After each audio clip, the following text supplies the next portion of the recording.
बार फिर से दिया जाएगा अपने क्लोजिंग आर्ग्यूमेंट के लिए। और उसके बाद जो इस बहस के लिए सबसे ज़रूरी चीज़ है कि आप और हम और इंटरनेट पर देख रहे लाखों करोड़ों लोग, उनके सवाल जवाब होंगे। तो आप लोग जो यहाँ मौजूद हैं, आपके हम कुछ सवाल लेने की कोशिश करेंगे। 30 मिनट का वक्त हमने उसके लिए तय कर रखा है। इस तरह से ये 2 घंटे की बहस पूरी होगी। 2-3 बुनियादी बातें हैं जिनका हमें ध्यान रखना है। किसी भी किस्म की नारेबाजी में हमें शरीक नहीं होना है। ये हल्ला गुल्ला नहीं है, क्योंकि पूरी दुनिया देख रही है, तो एक नज़ीर कायम करनी है, एक उदाहरण लोगों के सामने रखना है कि पढ़े लिखे लोग इत्तेफाकी और ना इत्तेफाकी रखते हुए भी, एक दूसरे से सहमति और असहमति रखते हुए भी बात कह सकते हैं। यहाँ पर मेरे जेएनयू के प्रोफेसर बैठे हैं, पुरुषोत्तम अग्रवाल जी, जिन्होंने हमें क्लास में सिखाया है कि सहमति का साहस और असहमति का विवेक, और इसका ठीक उलट भी, ये बड़ा जरूरी है।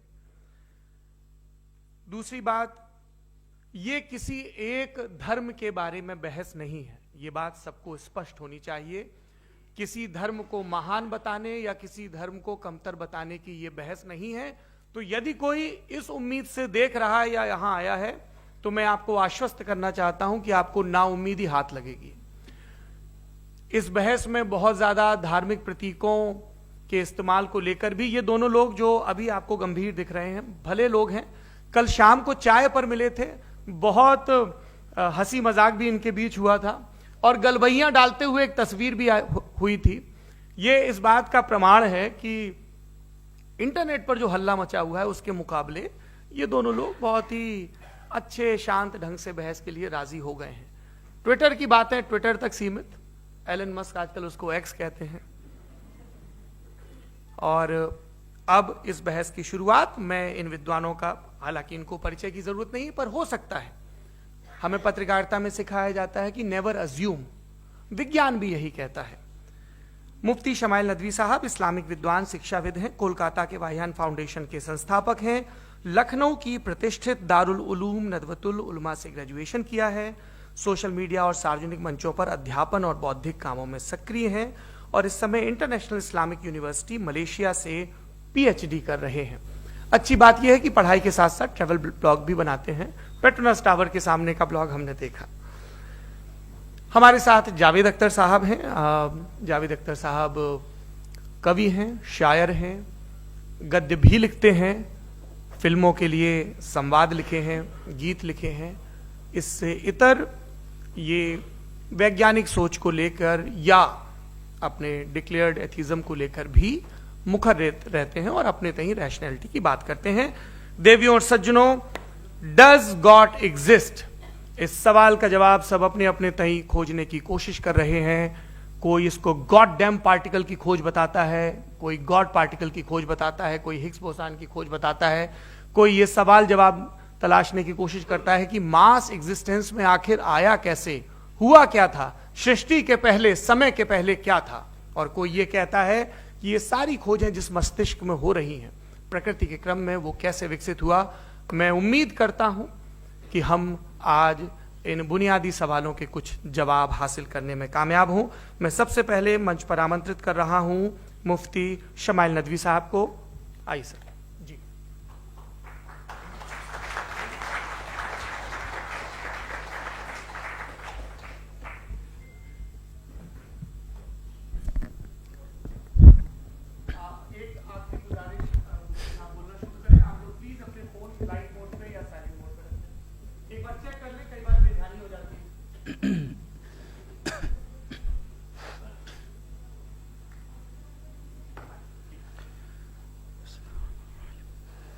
तमाम तारीफें उस क्रिएटर के लिए जिसने इस यूनिवर्स को एक मकसद के तहत पैदा किया है।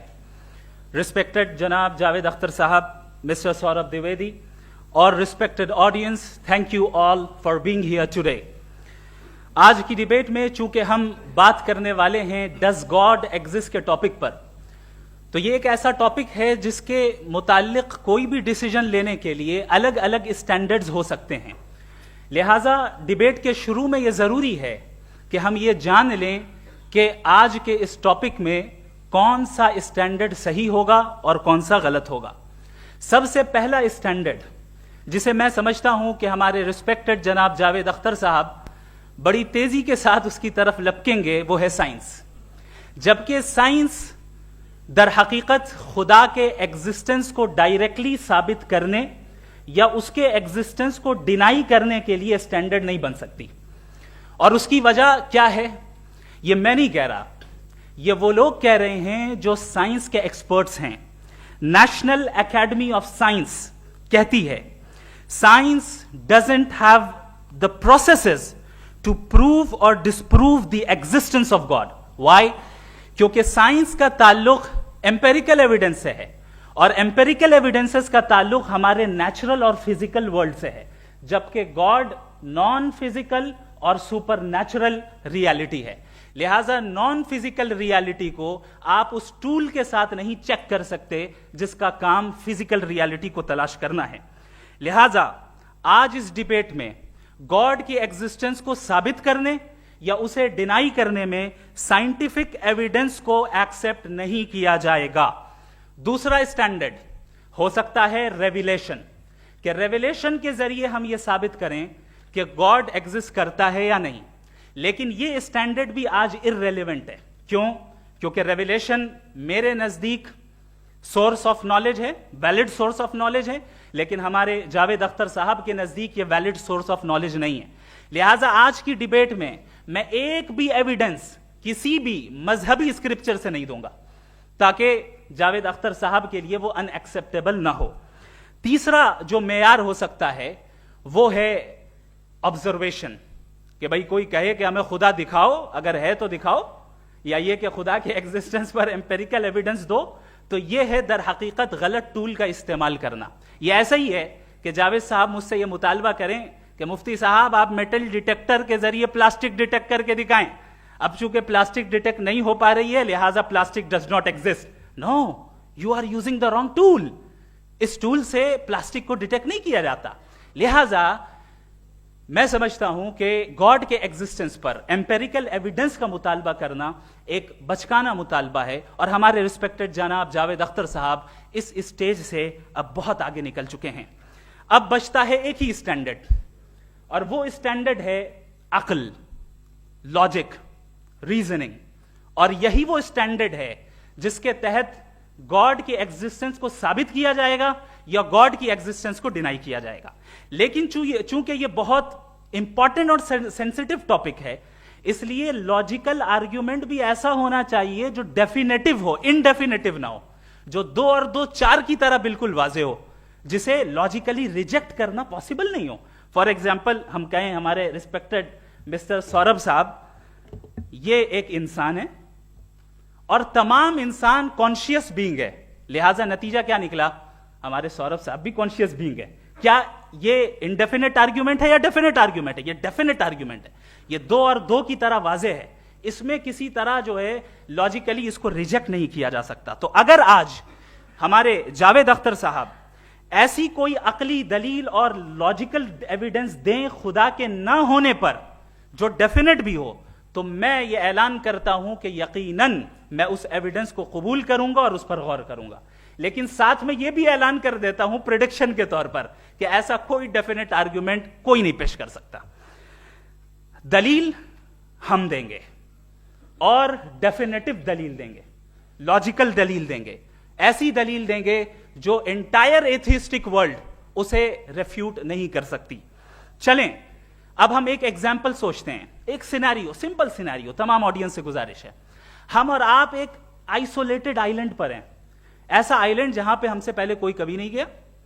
चलते चलते आपके सामने अचानक आपने देखा एक पिंक कलर की बॉल पड़ी हुई है। सबसे पहला सवाल आपके जहन में क्या आएगा कि ये बॉल यहां क्यों आई, कैसे आई, ये पिंक कलर की ही क्यों है, कोई और कलर भी हो सकता था, ये इसी शेप में क्यों है, कोई और शेप भी हो सकता था। नेचुरली आप इस तरफ पहुंचेंगे कि कोई ना कोई है जिसने इन स्पेसिफिक प्रॉपर्टीज के साथ इस बॉल को बनाया है और यहां पे रखा है।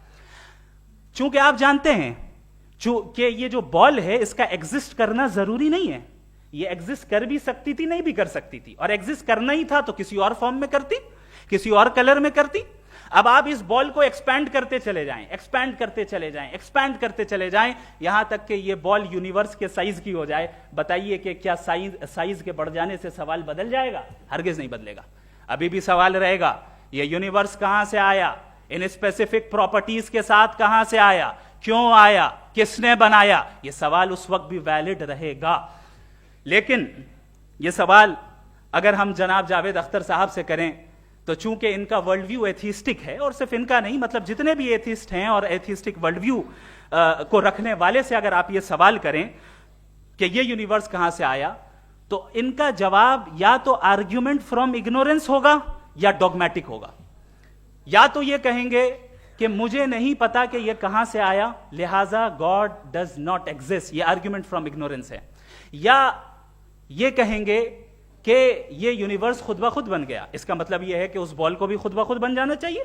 लेकिन बॉल के ताल्लुक से ये एक्सप्लेनेशन एक्सेप्ट नहीं की जाएगी कि ये खुद ब खुद बन गई, लेकिन यूनिवर्स के ताल्लुक से कर दिया जाएगा। इसे हम दूसरे अल्फाज में डॉगमा भी कह सकते हैं। दूसरी चीज, हमारे जावेद अख्तर साहब जरूर गॉड ऑफ गैप्स की मिसाल भी जरूर देंगे, और मिसाल देंगे कि पहले जमाने में बिजलियां कड़कती थी तो लोगों ने किसी एक खुदा की तरफ, और बारिश होती थी तो दूसरे खुदा की तरफ मंसूब कर दिया, उनके पास दलील नहीं थी। यह हमारा वर्ल्ड व्यू है ही नहीं, यह हमारा वर्ल्ड व्यू है ही नहीं, क्योंकि नेचुरल फेनोमेना के प्रोसेस की इंटरप्रिटेशन को जान लेने से यह कहां से साबित हो गया कि गॉड एग्जिस्ट नहीं करता है। इस पर मैं इंशाअल्लाह अभी आगे बात करूंगा। आप हजरात ये भी देखेंगे, और मैं ये एक्सपेक्ट करता हूं कि हमारे रिस्पेक्टेड जनाब जावेद अख्तर साहब जरूर इमोशनल आर्ग्यूमेंट्स भी देंगे, जो कि एक लॉजिकल फेलेसी है जब बात आती है ट्रुथ को डिसाइड करने में। क्यों? मिसाल के तौर पर वो कहेंगे कि अगर गॉड है तो ईविल क्यों एग्जिस्ट करता है, जबकि मैं कहता हूं ईविल का एग्जिस्ट करना गॉड के एग्जिस्ट करने की दलील है, उसके खिलाफ नहीं है। चूंकि अगर गॉड है तो हम सब उसके सामने अकाउंटेबल हैं, और अगर हम अकाउंटेबल हैं तो अकाउंटेबिलिटी के लिए ईविल का मौजूद होना जरूरी है, उसके बगैर हम अकाउंटेबल नहीं हो सकते। और अगर हम अकाउंटेबल नहीं हैं तो हम जनाब जावेद अख्तर साहब से पूछेंगे कि आप बताएं कि फिर सफरिंग इस दुनिया में क्यों है? अगर खुदा नहीं है तो सफरिंग क्यों है? और उन लोगों के जज्बे का क्या जिनके अंदर सफरिंग के बाद इंतकाम लेने का जज्बा पाया जाता है और वो इस दुनिया से ऐसे ही चले गए, क्या उनकी सारी तकलीफें बेकार चली जाएंगी? अब आ जाएं उसी एग्जाम्पल की तरफ कि बॉल, मुझसे अगर कोई पूछे इस बॉल को किसने बनाया और या इस एक्सपेंडेड बॉल को किसने बनाया, मैं कहूंगा कि चूंकि ये यूनिवर्स और इस यूनिवर्स की तमाम चीजें कॉन्टिंजेंट हैं। कॉन्टिंजेंट होने का मतलब ये होता है कि जो अपने एग्जिस्टेंस पे किसी के ऊपर डिपेंड करती हो, तो जाहिर है ये यूनिवर्स कॉन्टिंजेंट है। और अगर कोई चीज कॉन्टिंजेंट नहीं है तो मैं रिक्वेस्ट करूंगा कि मुझे दिखा दें कि कौन सी चीज यूनिवर्स में कॉन्टिंजेंट नहीं है, हम भी जरा गौर कर लें और हम भी देख लें। और जब कॉन्टिंजेंट चीजें मौजूद हैं तो फिलोसोफर्स की इस्तिलाह के मुताबिक, हम उस टर्मिनोलॉजी के मुताबिक हम उस जगह तक पहुंचते हैं और उस हस्ती तक पहुंचते हैं जिसे नेसेसरी बीइंग कहा जाता है, कि ये वो नेसेसरी बीइंग है जिसका मौजूद ना होना नामुमकिन हो। क्योंकि अगर ये मौजूद ना हो तो सारी चीजें एग्जिस्टेंस में आएंगी ही नहीं, और ये सारी कॉन्टिंजेंट चीजें उसी के ऊपर डिपेंड करती हैं। अब अगर आप ये सवाल करते हैं कि फिर उस हस्ती को किसने बनाया, फिर उसका कॉज क्या है, फिर उसका कॉज क्या है, फिर उसका कॉज क्या है, और एंडलेसली चले जाएं, इसे हम कहते हैं इन्फिनिट रिग्रेस ऑफ कॉजेस, जो कि लॉजिकल फेलेसी है। कॉन्सेप्चुअली इन्फिनिटी पॉसिबल है। मिसाल के तौर पे न्यूमेरिकल्स 1 2 3 गिनते चले जाएं, इन्फिनिट नंबर्स हैं। मैं कॉन्सेप्चुअली बात नहीं कर रहा, प्रैक्टिकली रियलिटी में साबित करके दिखाएं कि infinite regress of causes possible है या नहीं। अगर पॉसिबल है तो हम मान लेंगे, मिसाल दे दें, और पॉसिबल नहीं है तो एक ही ऑप्शन बचता है जिसे हम कहते हैं नेसेसरी बीइंग। ऐसी नेसेसरी बीइंग जो इंडिपेंडेंट है, क्योंकि अगर वो डिपेंडेंट हुई तो वो नेसेसरी नहीं रहेगी। ऐसी इंडिपेंडेंट बीइंग जो इटर्नल है, अगर वो इटर्नल नहीं होगी, उसकी बिगिनिंग होगी तो वो खुद कॉन्टिंजेंट है। ऐसी बीइंग जो पावरफुल है, क्योंकि कॉन्टिंजेंट को एक्चुअलाइज करने के लिए पावर चाहिए। ऐसी बीइंग जो इंटेलिजेंट है और नॉलेजेबल है, क्योंकि ये यूनिवर्स स्पेसिफिक फॉर्म और स्पेसिफिक लॉज ऑफ नेचर के तहत प्रिसाइजली चल रहा है। Thank you. थैंक यू मुफ्ती साहब। मैं इन दलीलों के बाद जावेद अख्तर साहब से गुजारिश करूंगा, आप बैठ के बोलना चाहेंगे या बाहर?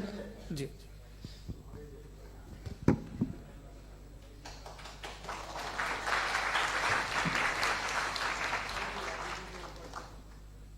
पहले तो मैं मुफ्ती साहब को एक अच्छी खबर देना चाहूँगा कि मेरी नॉलेज साइंस के बारे में बड़ी मामूली है, तो आप फिक्र ना करें उसकी, लेकिन कुछ कॉमन सेंस है मुझ में। देखिए, ये खुदा का तस्वुर कोई नया तस्वुर नहीं है, ये सदियों से रहा है। ये कुछ रिलीजन 3000 साल पुराने होंगे, 4000 साल पुराने होंगे, लेकिन इंसान कोई 10,000 12,000 साल से एग्जिस्ट करता है होमोसेपियन की शक्ल में, और हमेशा कुछ ना कुछ मज़हब रहे। ये मज़हब जाहिलों के नहीं थे, ये मज़हब एक ऐसी ग्रीक सोसाइटी के थे जहाँ बड़े बड़े फिलोसफर्स पैदा हुए। ये मज़हब इजिप्शियंस के थे जिन्होंने पिरामिड्स बनाए थे। ये रोमन्स के थे कि जिनका आर्किटेक्चर और सेनेट यानी पहली बुनियाद डेमोक्रेसी की लिमिटेड थी, मगर डेमोक्रेसी थी, ये उन लोगों ने किए थे। तो इनका जो जुपिटर था, रा था, ज़्यूस था, उन्हें उस पर इतना ही एतमाद था जितना आज किसी मजहबी आदमी को अपने खुदा पे होगा। क्रिश्चियनिटी आने से पहले यूरोप में एक मजहब था, जर्मेनिक रिलीजन। उसका एक खुदा था, उसकी एक बीवी थी, उसके 2 बेटे थे, एक बेटी थी। फिर जर्मनी में जब यूरोप में क्रिश्चियनिटी आई तो वो खुदा, उसकी बीवी और पूरे ख़ानदान चला गया। तो हमने, अगर हम हिस्ट्री देखें तो खुदा जो हैं वो ज़्यादातर फ़नी हैं, वो हमेशा रहे नहीं। और वो जो लोग इन्हें मानते थे उनको आप कहें वो तो जाहिल थे, उन्हें तो कुछ पता ही नहीं था, ऐसा नहीं है। वो अपने वक्त में बड़े काबिल लोग थे और अपने वक्त में उन्होंने बड़े बड़े काम किए हैं, फिलोसफर्स थे, साइंटिस्ट थे। लेकिन उनका मज़हब कहाँ गया, उनके खुदा कहाँ गए? आज जो खुदा हैं दुनिया में लोग उन्हें मानते हैं। आपको क्या मालूम कि कितने बरसों के बाद क्या होने वाला है? हम यूरोप में देखते हैं तो चर्च खाली हैं। तो वक्त के साथ चीज़ें बदलती हैं। जहाँ तक इसका ताल्लुक है मजहबों का, हर मजहब आपसे एक चीज़ मांगता है, फेथ। ये फेथ क्या चीज़ होती है? What is the difference between faith and belief? ये तो बहुत ही अहमकाना बात होगी कि कोई आदमी कहे साहब अगर खुदा है तो मुझे दिखाइए। ये तो जाहिलाना बात हुई। मैंने तो नॉर्थ पोल नहीं देखा है, मगर मैं मानता हूँ कि नॉर्थ पोल है। मैं क्यों मानता हूँ? इसलिए कि अगर ये दुनिया राउंड है तो उसका कोई टॉप होगा। कुछ लोग हैं जो वहाँ गए भी हैं, कॉमन सेंस कहता है कि ऐसा होगा, सबूत है, गवाह है, रीज़न है। तो ये मेरा फेथ नहीं है।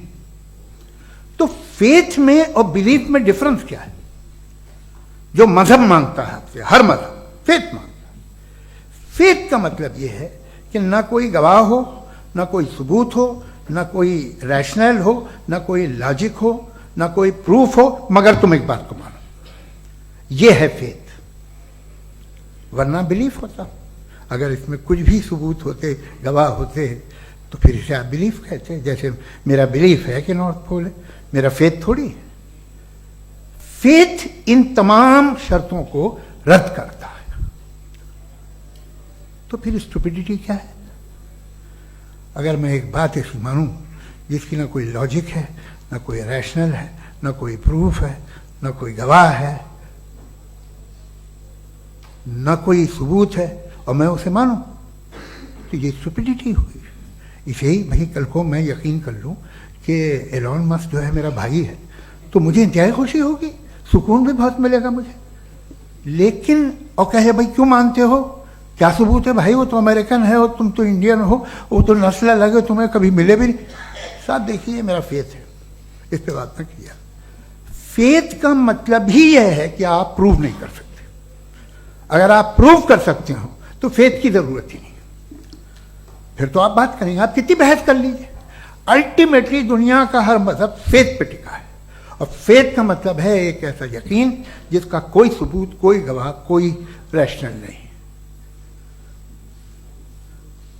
अब आप ये कहें, क्या आप ये क्यों कह रहे हैं कि साहब ये कायनात किसने बनाई? कमाल ये है कि आपने बताया कि एक आइलैंड पे गए और एक बॉल देखी। आपने ये नहीं कहा कि आइलैंड किसने बनाया, आपको सिर्फ बॉल पे हैरत हुई। हमने आइलैंड पे हमने हैरत नहीं की, होते हैं आइलैंड। इसी तरह ये आइलैंड है, सितारे, ये गैलेक्सीज, ये सब आइलैंड हैं खला में। हम हम टेकन फॉर ग्रांटेड लेते हैं, हम पूछते नहीं किसने बनाए। आपने जजीरे के बारे में भी नहीं पूछा है। मेरी पैदाइश कैसे हुई? क्या मैं प्लान पैदा हुआ था? I was plan to be born, या एक लकी स्पर्म था जो किसी एक से चिपक गया? मेरी पैदाइश रैंडम। और इंसाफ जिसे आप कहते हैं, इंसाफ का तो नेचर से कोई वास्ता ही नहीं है। जो आप कहते हैं कि एक दिन इंसाफ मिलेगा, इंसाफ is a human concept, nature में कोई इंसाफ नहीं। अगर शेर हिरन को खा जाता है तो उसे कोई सजा नहीं मिलती। अगर एक आंधी आती है और हरे भरे पेड़ों को उखाड़ के फेंक देती है तो आंधियों की जेल नहीं होती है। नेचर में इंसाफ नहीं, इसलिए मुझे नेचर को इंसाफ की जरूरत भी नहीं। नेचर तमाम एक है। अब हम कहें कि साहब ये देखिए जो मैंने खाना खाया था, ये मेरी आंख तो नहीं यूं कर दिया उसे, तो इसे सजा मिलनी नहीं, वो सिस्टम है, ऐसे ही चल रहा है। नेचर बगैर इंसाफ के है। इंसाफ इज अ ह्यूमन कॉन्सेप्ट। तो जो आपसे कहता है कि मैं तुम्हें इंसाफ दूंगा, वो इंसानी जहन की पैदावार है। ये नेचुरल है ही नहीं, ये आसमानी है ही नहीं। नेचर का तसव्वुर, इंसाफ का तसव्वुर। भाई आप साथ मिलते हैं, अब आप लेफ्ट हैंड ड्राइव कर दें, ये क्या है? तमाम सच, तमाम नेकी, तमाम शराफत लेफ्ट हैंड ड्राइव है। वरना क्या होगा, या तो आप क्रॉस कर देंगे, आपका एक्सीडेंट हो जाएगा, या आप किसी को मार देंगे, या ट्रैफिक जैम हो जाएगा। झूठ, बेईमानी, रिश्वतखोरी, ये तमाम जो है driving on the wrong side है। इसके ऊपर कुछ नहीं। ये तो हमने बनाया, जैसे हमने लेफ्ट हैंड ड्राइव बनाई है। ये कॉन्सेप्ट ऑफ इंसाफ जो है ये हमारा है, इसका नेचर से कोई वास्ता नहीं। शेर खा जाता है हिरन को, उसे जेल होती है क्या? कुछ भी नहीं, है ही नहीं। तो ये जो दुनिया के रिलीजन प्रॉमिस करते हैं आपसे इंसाफ, इसी से मालूम होता है कि ये मैन मेड है। ये तसव्वुर कहीं और का है ही नहीं। जो नेचर है, कुछ लोग कहते हैं नेचर ही खुदा है, तो नेचर में तो इंसाफ नहीं कहीं। और आप वादा कर रहे हैं कि तुम्हें मरने के बाद इंसाफ मिलेगा। मुझे अगर मिलेगा तो मैं बहुत खुश होऊंगा, लेकिन मैं यकीन नहीं कर पाता हूं, इसलिए कि मैं फेथ नहीं पैदा कर सकता। The very fact that religions demand faith, इसका मतलब है कि उनके पास जस्टिफिकेशन नहीं है। अच्छा साहब, फिर रिलीजन अगर मॉडरेशन में है, कोई सा भी नहीं, वो आप में कुछ खूबियां भी पैदा करता होगा। देखिए उससे ये फायदा है, वो फायदा है। अल्कोहल जो है वो ज़्यादातर दवाओं में यूज होती है, और एक सर्वे किया गया था अमेरिका में कि लॉन्जिटिविटी किन लोगों की है। तो एक तरफ वो लोग थे जो शराब पीते ही नहीं थे, और एक तरफ वो थे जो एक बोतल शराब रोज पीते थे। सबसे ज़्यादा लंबी उम्र उनकी है जो 2 पैक नाप के शराब पीते और खाना खाते हैं। मगर हम शराब को बुरा समझते हैं, मैं भी बुरा समझता हूँ। क्यों? ऐसा होता नहीं। कुछ चीज़ों में आदत होती है कि वो बढ़ती है। आज तक में एक आदमी दूध पीता है, आप 10 साल बाद भी मिलेंगे तो एक ही गिलास पीता होगा। ऐसा नहीं होता, सुबह से दूध पीता रहता है। मिल्कोहलिक मैंने नहीं देखे, अल्कोहलिक होते हैं। ये टेंडेंसी है मजहब की कि वो बढ़ता है, जैसे कैंसर बढ़ता है, जैसे शराब बढ़ती है। कुछ लोग होंगे जो उसे सही तरह से यूज करते। मुझे यकीन है कि हमारे मुफ्ती साहब भी उनमें से एक हैं, इनसे बहुत खुशी हुई मुझे इनसे मिलकर। लेकिन कितने लोग हैं कि आज आप देखते हैं दुनिया में जो तबाहियां हैं, इनमें कितना हाथ है उन लोगों का जो बिलीवर कहते था मजहब ये नहीं कहता, ना कहता होगा, मगर जब ये मजहब पीते हैं तो ऐसे बिहेव करते हैं।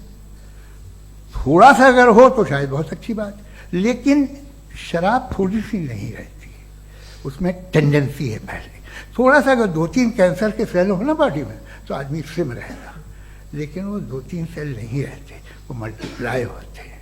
जावेद साहब, टाइम पूरा हो गया। टाइम हो गया, तो बस बात खत्म हो गई। अच्छा, मुझे कुछ और कहने को था भी नहीं। जी, मैं पहले जवाबी दौर के लिए इनवाइट कर रहा हूं मुफ्ती साहब को। Your rebuttal round 1, you have 7 minutes.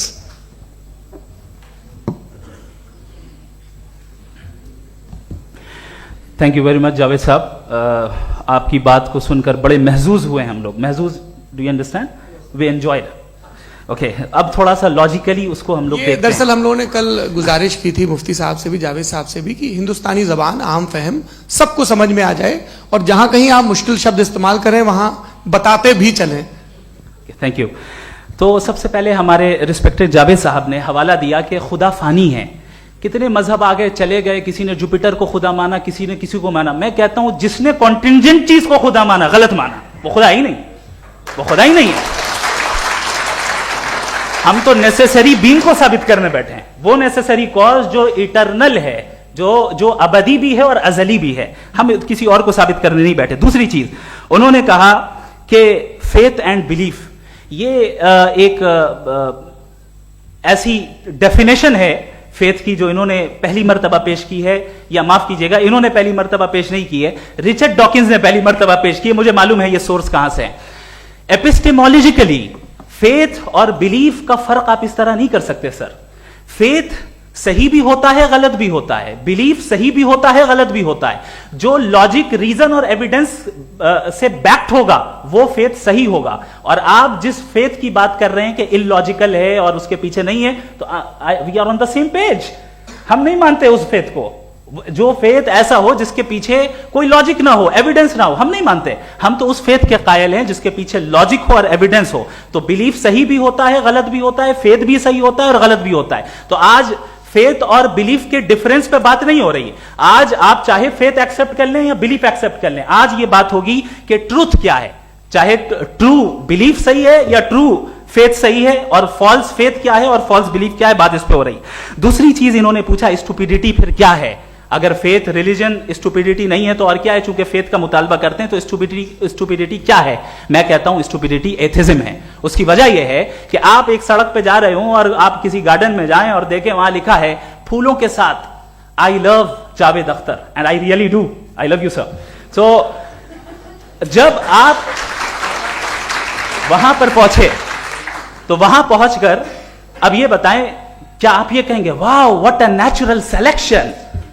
ये क्या नेचुरल सिलेक्शन है? नहीं, ये प्रिसाइजली डिजाइंड है, इसके पीछे डिजाइनर है। लिहाजा अगर कोई एक ऐसी कॉमन सेंस की बात को कबूल नहीं कर रहा है कि यूनिवर्स जो इतने प्रिसाइजली काम कर रहा है, हम कह दें कि खुद ब खुद बन गई, मैं समझता हूं इससे बड़ी स्टुपिडिटी और कुछ नहीं है। ये इरैशनल चीज है। फिर हमारे सर ने कहा कि आपने बॉल पे फोकस किया, आइलैंड पे फोकस नहीं किया। अरे आइलैंड को किसने बनाया यही समझाने के लिए तो बॉल की मिसाल दे रहा हूं। और बॉल भी कॉन्टिंजेंट है, आइलैंड भी कॉन्टिंजेंट है, दोनों नेसेसरी बीइंग का मुतालबा करते हैं। आगे इन्होंने कहा कि नेचर में कोई इंसाफ नहीं है। हम डिसाइड करते हैं कि मोरालिटी क्या होती है, इंसाफ क्या होता है। हम डिसाइड करते हैं, जैसे ड्राइविंग सीट में ट्रैफिक वाला, ये तो किसी खुदा ने नहीं कहा, ये है, इसे कहते हैं फॉल्स इक्विवेलेंस। ये एक लॉजिकल फेलेसी है। आपने जो है मिसाल दी ड्राइविंग की और ट्रैफिक की, ये सब्जेक्टिव मोरालिटी है। आप सब्जेक्टिव मोरालिटी को मिसाल बनाकर ऑब्जेक्टिव मोरालिटी के ऊपर नहीं थोप सकते। इंसाफ की ऑब्जेक्टिव मोरालिटी। अगर आप ये कहते हैं कि नेचर में इंसाफ नहीं है, तो इंसाफ का न होना ये नेचुरल हुआ, तो फिर नेचर को नेचर रहने दे। क्यों हम इतना स्ट्राइव कर रहे हैं दुनिया में इंसाफ लाने के लिए? ये तो इलॉजिकल बात है, इरैशनल बात है। इसलिए बहुत सी चीजें ऐसी हैं जो ऑब्जेक्टिवली जो है इविल या गुड हैं, और बहुत सी चीजें ऐसी हैं जो सब्जेक्टिवली हैं। सब्जेक्टिवली जो मोरल होता है या इमोरल होता है, उसको हम सोशल कंसेंसस से या पर्सनल प्रेफरेंस से डिसाइड करते हैं। लेकिन जो ऑब्जेक्टिव मोरालिटी है, जिसमें इंसाफ आया, जो इन्होंने बार बार रिपीट किया, ये ऑब्जेक्टिव है, सब्जेक्टिव नहीं है। अगर आप कहते हैं ये सब्जेक्टिव है, तो मेरा सवाल आपसे यह है, क्या सोशल कंसेंसस के जरिए अगर जुल्म को सही करार दे दिया जाएगा तो आप जुल्म को जस्टिफाई करेंगे? दूसरी चीज इन्होंने यह कहा कि 2 पैक शराब पी लें तो वो उतने पे नहीं रहता, बढ़ जाता है। यही मामला मजहब के साथ है। 2 पैक आप पी लें, बढ़ेगा। तो ये एक ऐसी मिसाल है, इसको कहीं भी फिट कर लें कि आप एथिज्म पे जब फिट करें, जब आप 2 पैक एथिज्म का लेंगे ना, तो वो बढ़ बढ़ के नॉर्थ कोरिया बनेगा। Thank you.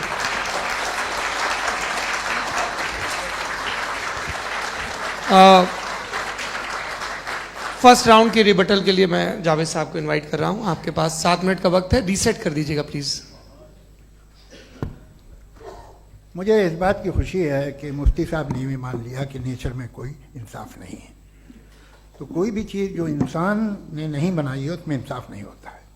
एक बात मैं आपसे अर्ज करूँ, जरा पता लगा लीजिएगा, ये जो आप बाग में जाते हैं बेहद खूबसूरत फूल देखते हैं ना, इनमें से कोई नेचुरल नहीं है। ये सारे फूल क्रॉस करके बनाए गए हैं। जो जंगल में फूल होते हैं निहायत मामूली होते हैं, ये फूल इंसानों ने बनाए हैं। जो आप बाग में देख के वाह वाह कहते हैं, ये इंसानों के बनाए हुए हैं। डिफरेंट फूलों को क्रॉस करके, डेवलप करके, फिर क्रॉस करके इस तरह से बनाए गए। नेचुरल फ्लावर नहीं। किसी जंगल वीरान में जाके आप गुलाब के फूल नहीं देखेंगे। ये सब बनाए हुए इंसान ने, बहुत से काम इंसान ने किए हैं।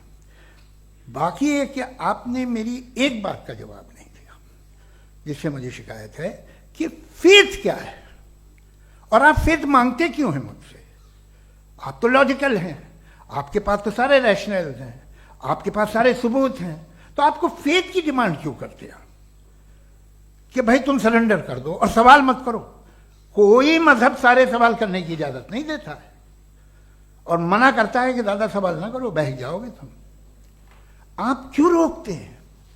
हकीकत यह है कि इंसानी तारीख क्या है। इंसानी तारीख यह है कि दुनिया में 2 तरह के लोग हुए हैं। एक वो जिन्होंने अपनी लाइल्मी की परस्तिश की है, दूसरे वो जिन्होंने अपनी इग्नोरेंस या लाइल्मी से झगड़ा किया है और मालूम किया है कि क्या है। ये जो आप कह रहे हैं, आज आप हैरान हैं कि भाई ये यूनिवर्स कैसे बनी। लोग हैरान थे कि सूरज डूबता है तो इधर से कैसे निकलता, और आप एक कदम जाके हमेशा का मानने को तैयार है। एक कदम पीछे ही मान जाइए भाई। आप इसके बाद जाते हो, कहते सवाल ना करना कि ये कहां से आया, ये पावर तो हमेशा से हमेशा रहेगी। तो आप यूनिवर्स के बारे में मानने में क्या तकलीफ है? एक कदम पहले रुक जाइए। ये हमेशा से थी या नहीं थी, हमें मालूम नहीं है। और ये कहना कि हमें मालूम नहीं है, कमाल ये है कि दुनिया के सारे मजहब सब जानते हैं ये दुनिया कैसे बनी थी, कैसे मिटेगी, मरने के बाद क्या होगा, इनको सब इल्म है। इनको किसी को डायनासोर होते थे पहले ये नहीं पता था, किसी को नहीं पता। किसी भी दुनिया की मजहबी किताब में डायनासोर का जिक्र नहीं है। लेकिन बाकी सब बातें, how to make universe in 4 easy lessons and बाकी सब पता है। जिसको सब पता है वो गड़बड़ है। हम में ये इंकिसार, ये ह्यूमिलिटी होनी चाहिए कि हम ये कहें कि हमें ये बहुत सारी बातें नहीं मालूम, लेकिन हम उनकी परस्तिश ना करना, अपनी लाइल्मी को की परस्तिश ना करें, हम उसे पता लगाने की कोशिश करें। जिस दुनिया में आप बैठे हैं सर, ये हॉल जो है, ये इलेक्ट्रिसिटी जो है, ये माइक जो है, जिस हवाई जहाज से आप आए थे, वो जिस कार से आप यहाँ आए हैं, ये सब उन लोगों की बनाई हुई है जिन्होंने सवाल किए थे। ये दुनिया जिसमें आप आज आराम से हैं, ये उन लोगों की बनाई है कि जिन्होंने सवाल किए थे। और हर स्टेज पे इन सवालों को मकरूह कहा गया था, गलत कहा गया था। आप जरा तारीख पढ़िए, एक बड़ी दिलचस्प किताब है बर्ट्रैंड रसेल की, जिसमें उसने रिलीजन एंड साइंस कि कब से रिलीजन जो है साइंस के अगेंस्ट है। और हद तो यह है कि भाप के इंजन के खिलाफ थे, स्टीम इंजन के भी खिलाफ थे, और फतवे हुए उन पे, वेटिकन ने दिए। तो ये हमेशा, अभी जैसे ही ये राइट विंगर आते हैं अमेरिका में पावर में, तो वो जो अपना ये क्या बोलते हैं उसे, सीड क्या वर्ड है, सीड क्या जो, हाँ नहीं सीड जो होते हैं जिस पे जी, नहीं भाई, वो जो ह्यूमन बॉडी के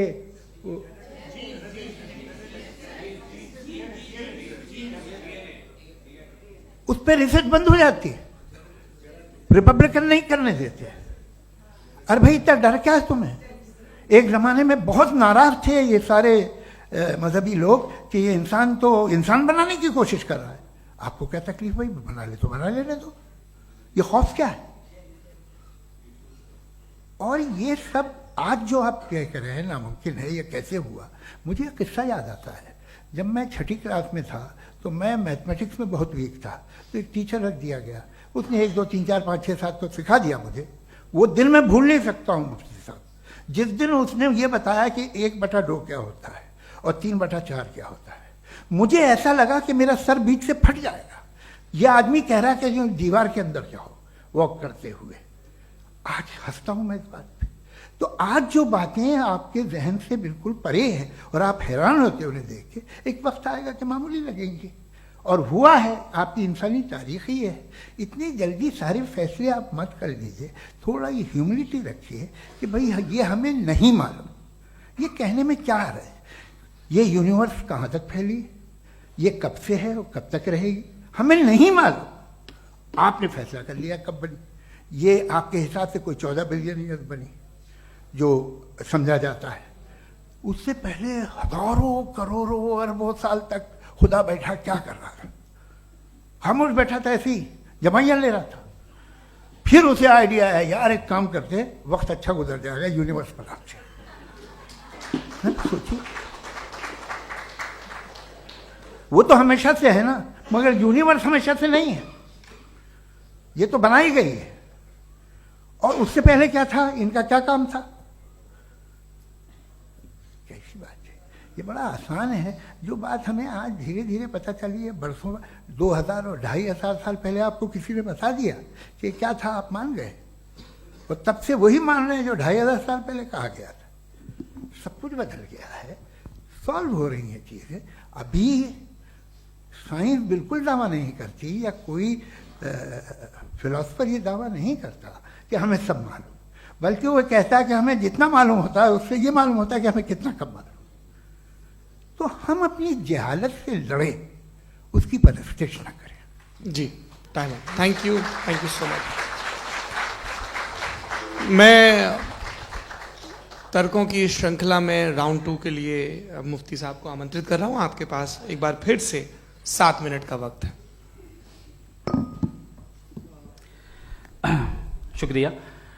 जनाब जावेद अख्तर साहब कई मर्तबा दोहरा रहे हैं कि फेथ का मतलब बताइए, फेथ का मतलब बताइए। मैंने बता दिया, फेथ सही भी होता है, गलत भी होता है। और आज हम फेथ पे बात नहीं कर रहे, हम ट्रुथ और डज गॉड एग्जिस्ट पे बात कर रहे हैं। क्या डज गॉड एग्जिस्ट, ये ट्रुथ यानी गॉड है या नहीं है, इसमें से दोनों ट्रुथ क्या है। अब आप उसे फेथ कह लें, बिलीफ कह लें, नॉट माई बिजनेस। उसके बाद आपने कहा कि भाई सवाल करने से मजहब रोकता है। मैं कहता हूं जो रोकता है वो रोकता होगा, मैं नहीं रोकता, बल्कि सवाल करें, सवाल करना चाहिए। सवाल कर करके तो हम आगे बढ़ते हैं, तरक्की करते हैं, और इसीलिए मैं आज यहां पे आया हूं। लेकिन सवाल सिर्फ खुदा से नहीं होगा, आपसे भी होगा। सवाल एथिज्म से भी होगा, सवाल सिर्फ मजहब से नहीं होगा, सबसे होगा। और आज मैं सवाल करूंगा और उम्मीद है कि आप जवाब देंगे। अभी तक आपने वैसे कॉन्टिंजेंसी आर्गुमेंट का कोई जवाब नहीं दिया। चलें, आपने कहा यूनिवर्स के बारे में इटर्नल क्यों नहीं बोल देते। ये चूंकि लॉजिकली पॉसिबल ही नहीं है कि यूनिवर्स इटर्नल हो। यूनिवर्स एक कॉन्टिंजेंट चीज है जो टाइम एंड स्पेस के पाबंद है, टाइम एंड स्पेस से बाउंड है। जो टाइम एंड स्पेस से बाउंड होगा वो कॉन्टिंजेंट होगा, जो कॉन्टिंजेंट होगा वो उसकी बिगिनिंग हुई होगी, जिसकी बिगिनिंग हुई होगी वो इटर्नल नहीं हो सकता। ये तो कॉमन सी बात है। आपने कहा कि किसी मजहबी किताब में डायनासोर का जिक्र नहीं है। अफसोस कि आज तक किसी मैथमेटिक्स की किताब में मुझे डायनासोर का जिक्र नहीं मिला। तो इसका मतलब मैथमेटिक्स की किताब बेकार है? नहीं, उसका वो टॉपिक नहीं है। रेवलेशन का और मजहबी किताबों का टॉपिक ये नहीं है कि आपको आके बताए साइकिल कैसे बनाते हैं, या आकर ये बताएं कि जो है डायनासोर कब था। वो तो मोरालिटी सिखाने आया है, गॉड के बारे में बताने आया, नॉन फिजिकल रियलिटी की हकीकत को सिखाने के लिए आया। रिलीजियन साइंस को रोकता है? नहीं रोकता। अगर रोकता है तो गलत करता है। रिलीजियन साइंटिज्म को रोकता है, जिसमें हमारे जावेद साहब मुख्तल हैं। साइंस और साइंटिज्म में फर्क है। साइंटिज्म यह है कि आप समझें कि साइंस और साइंटिफिक मेथोडोलॉजी ये नॉलेज को हासिल करने का वाहिद सोर्स ऑफ नॉलेज है। यह है साइंटिज्म। हम इसे रिजेक्ट करते हैं। हम साइंस को तो तरक्की करते हैं, भाई आप हमारी पूरी तारीख कर लें, पढ़ लें तो आपको पता चल जाएगा। बहरहाल ये अलग टॉपिक है। उसके बाद इन्होंने एक लफ्ज कहा, वेटिकन ने फतवा दिया। वेटिकन का फतवे से कोई ताल्लुक नहीं है, दोनों कॉन्ट्राडिक्टरी अल्फाज हैं। उसके बाद उन्होंने कहा कि भाई हमें नहीं मालूम। अगर नहीं मालूम तो क्लियरली कह देना कि नहीं मालूम है, इसमें क्या हरज है। तो वही तो मैं कह रहा हूं ना कि आप कह दें कि नहीं मालूम, लेकिन क्लेम क्यों कर रहे हैं कि गॉड एग्जिस्ट नहीं कर रहा है? आप कह दें नहीं मालूम है, हो सकता है हो सकता ना हो, लेकिन आप क्लेम कर रहे हैं। The moment you say God does not exist, this is a claim, and now the burden of proof is upon you too, जैसे हमारे ऊपर है। और क्यों है मैं बताता हूं, क्यों है ये भी मैं बताता हूं। फिलोसॉफिकली जो क्लेम होता है ना, सिर्फ ये नहीं होता कि इंसान कहे पॉजिटिव क्लेम करे और नेगेटिव क्लेम करे तो बर्डन ऑफ प्रूफ नहीं है। आप मिसाल के तौर पे मैं कहूं कि फुला उस कमरे में कोई नहीं है, मैंने एक नॉलेज का क्लेम किया है। उस कमरे में कोई नहीं है, मैंने एक नॉलेज का क्लेम किया। या तो मैं कहूं मुझे नहीं पता, हो भी सकता है नहीं भी हो सकता है, this is not a claim. लेकिन जब मैं कह रहा हूं कि वहां कोई नहीं है या मैं कह रहा हूं वहां कोई है, दोनों क्लेम है और दोनों के ऊपर बर्डन ऑफ प्रूफ है। हमारे ऊपर भी बर्डन ऑफ प्रूफ है, मैंने कंटिजेंसी आर्ग्यूमेंट दिया, इसे तोड़कर दिखाइए।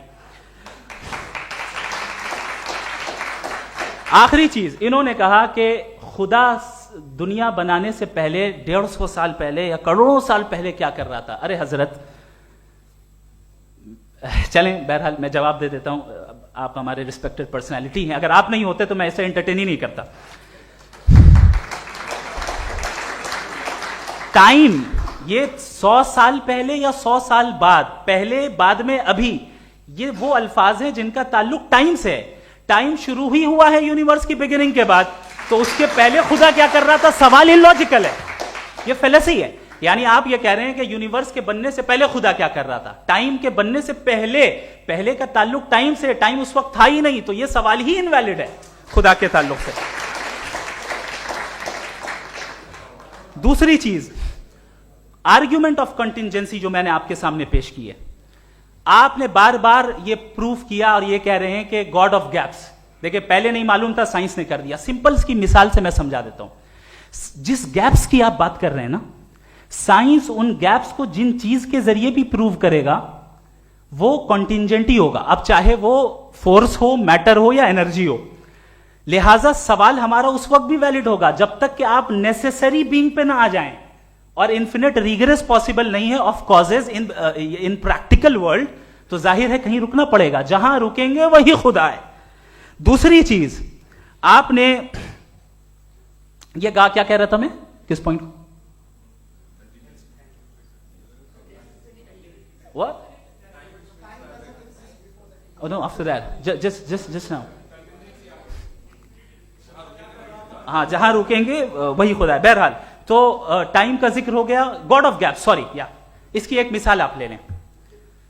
एक कार है, एक साहब ने देखा कि भाई कार जो है उसके व्हील्स कितने अच्छे लगे हुए हैं, सही जगह पे, स्टीयरिंग जो है कितने अच्छे जगह पे लगी हुई है, और सीट्स कितने वेल डिजाइंड है, कितनी प्रिसाइजली ये कार काम कर रही है, तो जरूर कोई ना कोई इसे क्रिएट किया है, किसी ने क्रिएट किया है। अब जावेद साहब आए और कहे, अरे जनाब बोनेट खोलिए, इसमें इंजन है, इंजन इस कार को चला रहा है, hence prove no one has created the car. This is illogical, this is irrational. आपने इंजन के जरिए उस गैप को तो साबित किया, लेकिन क्या उससे कार की जो क्रिएशन है और उसका जो क्रिएटर है ये इम्पॉसिबल हो जाए? ऐसा पॉसिबल है? उसका सवाल खत्म हो जाए, ऐसा पॉसिबल है? नहीं। आपने गैप्स को फिल करके, कॉन्टिजेंट चीजों से गैप्स को फिल करके हमारे ऑब्जर्वेशन को और ब्रॉड कर दिया। अब हमें और पता चल गया कि ये जो कार है इसका सिस्टम कितना ज्यादा कॉम्प्लेक्स है। पहले कम समझते थे, अब कॉम्प्लेक्सिटी और ज्यादा वाजे हो गई। अब हमें समझ में आ रहा है कि हमारी सर्टेनिटी और बढ़ गई कि जरूर इस कार को किसी ना किसी ने बनाया। यही मामला यूनिवर्स का है। साइंस हमेशा फिजिकल वर्ल्ड की चीजों को ही फिल करती जाएगी और फिजिकल चीजों से ही करती जाएगी, चूंकि एम्पेरिकल एविडेंस का ताल्लुक फिजिकल वर्ल्ड से है।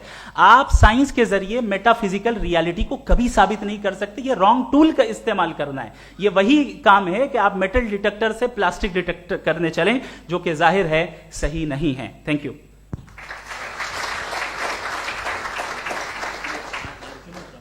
जी, ये आर्ग्यूमेंट का राउंड 2 है। हाँ। 7 मिनट है। पहले तो मैं आपसे अर्ज करूं कि आपने कहा कि जब कायनात ही नहीं थी तो वक्त भी नहीं था, कुछ भी नहीं था। कैसे नहीं था? खुदा था। एक एग्जिस्टेंस तो था ना खुदा का। तो जब खुदा था तो वक्त भी होगा। ऐसा नहीं कि कुछ भी नहीं था, खुदा था। अच्छा, बाकी एक आपने कहा साहब आप साबित कीजिए, आपके पास भी लॉजिक है, मेरे पास भी लॉजिक है। मेरा जिम्मेदारी नहीं है साबित करना कि खुदा है। बर्टन रसल ने बड़ी अच्छी बात कही, बर्टन रसल ने बड़ी अच्छी बात कही। मैं आपसे अगर ये दावा करूं कि चाय की केतली मरीख के चारों तरफ घूम रही है, मार्स के चारों तरफ, तो ये आपका काम नहीं है कि आप साबित करें कि कोई चाय की केतली नहीं है। ये मेरा काम है, मैंने दावा किया है। ये दावा तो मजहबी लोग करते हैं कि खुदा है, मैं क्यों साबित करूं कि नहीं है? जब तक आप मुझे कन्विंस नहीं कर देंगे मैं नहीं मानूंगा। आपकी जिम्मेदारी है, मेरी जिम्मेदारी नहीं है।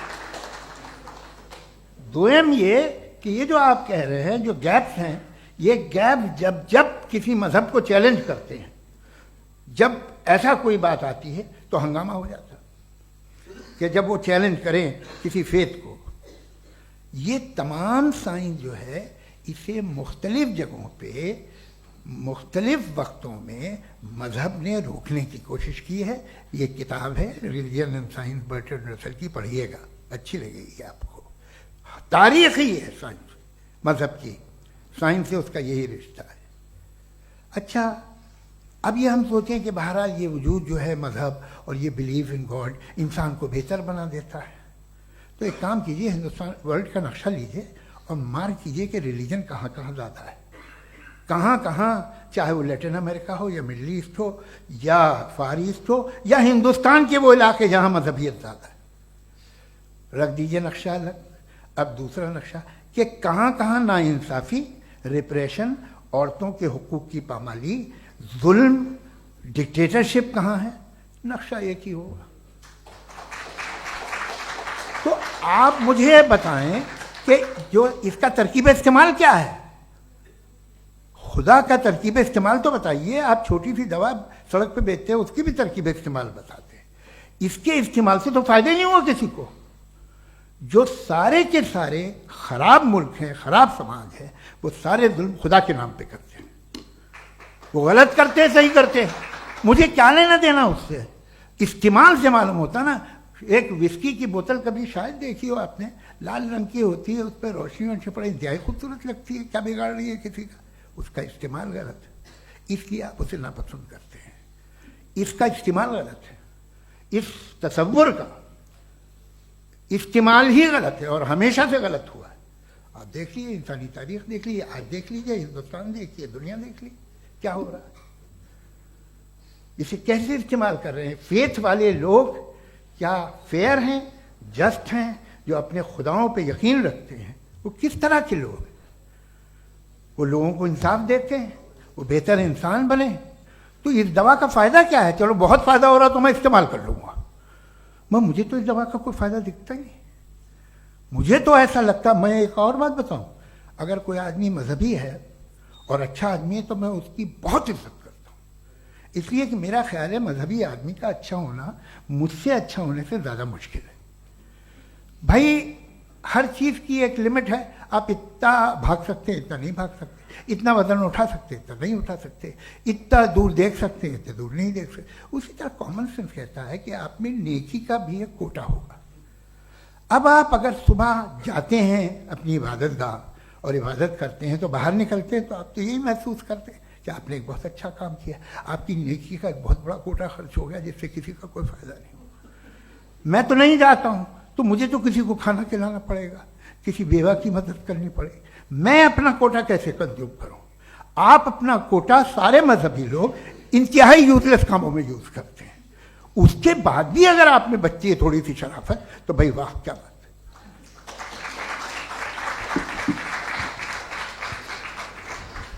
है। एक तो मुझे ये बात बहुत अच्छी लग रही है कि दोनों ही विद्वान समय को मानते हैं और बहुत समय से अपनी दलीलें और बाज दफा समय से पहले अपनी तकरीरें पूरी करके अपनी अपनी कुर्सी पर बैठ रहे हैं। ये इस आर्ग्यूमेंट का राउंड 2 पूरा हुआ। अब रिबटल का राउंड 2 है और उसके बाद क्रॉस एग्जामिनेशन होगा। नहीं, आपका आर्ग्यूमेंट हो गया सर। हमारे यहाँ स्कूल के सिलेबस में पंच परमेश्वर कहानी पढ़ाई जाती है, प्रेमचंद जी की लिखी हुई। आप निश्चिंत रहिए, आपके कोई राउंड में मिस नहीं होने दूंगा। रिबटल का राउंड 2, मुफ्ती शमाइल नदवी साहब।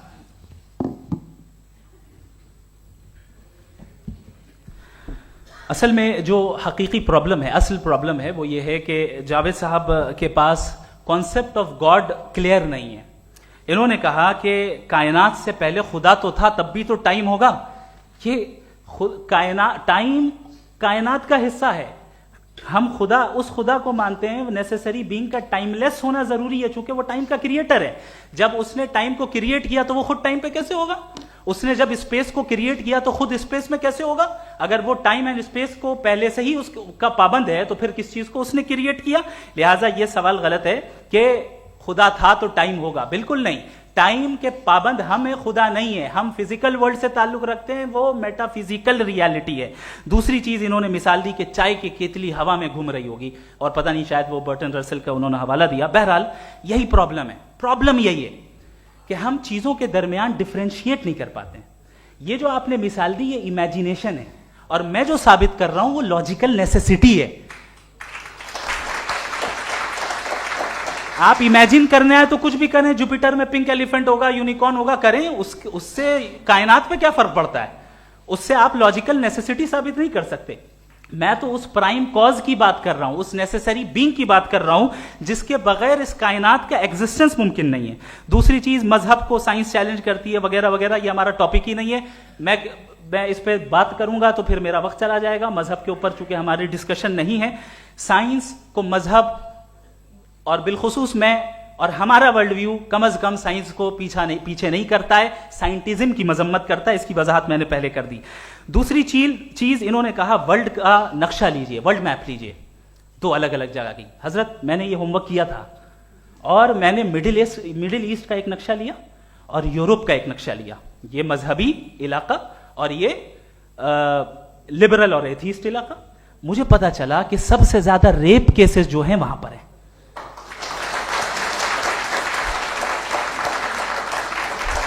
मुझे यह पता चला यूएन की रिपोर्ट के मुताबिक, मैं ये अपने घर से नहीं लेके आ रहा, कि जो वर्किंग वुमेन है यूरोपियन कंट्रीज में, उसमें 81% वुमेन सेक्सुअल हैरेसमेंट का वर्क में शुमार हो रही है। ये मिडिल ईस्ट में नहीं हो रहा है, वो मजहबी लोग हैं इसलिए नहीं हो रहा है। दूसरी चीज आपने ये कहा कि मजहबी आदमी का अच्छा होना हमारे अच्छे होने से बहुत मुश्किल है, बहुत मुश्किल है। तो इसका मतलब यह है कि गॉड के अलावा आपके पास अच्छे और बुरे का कोई स्टैंडर्ड है। मैं चाहूंगा कि कन्वर्सेशनल स्टाइल वाली डिस्कशन और सेगमेंट पे इसी पे बात कर लेते हैं। Thank you very much.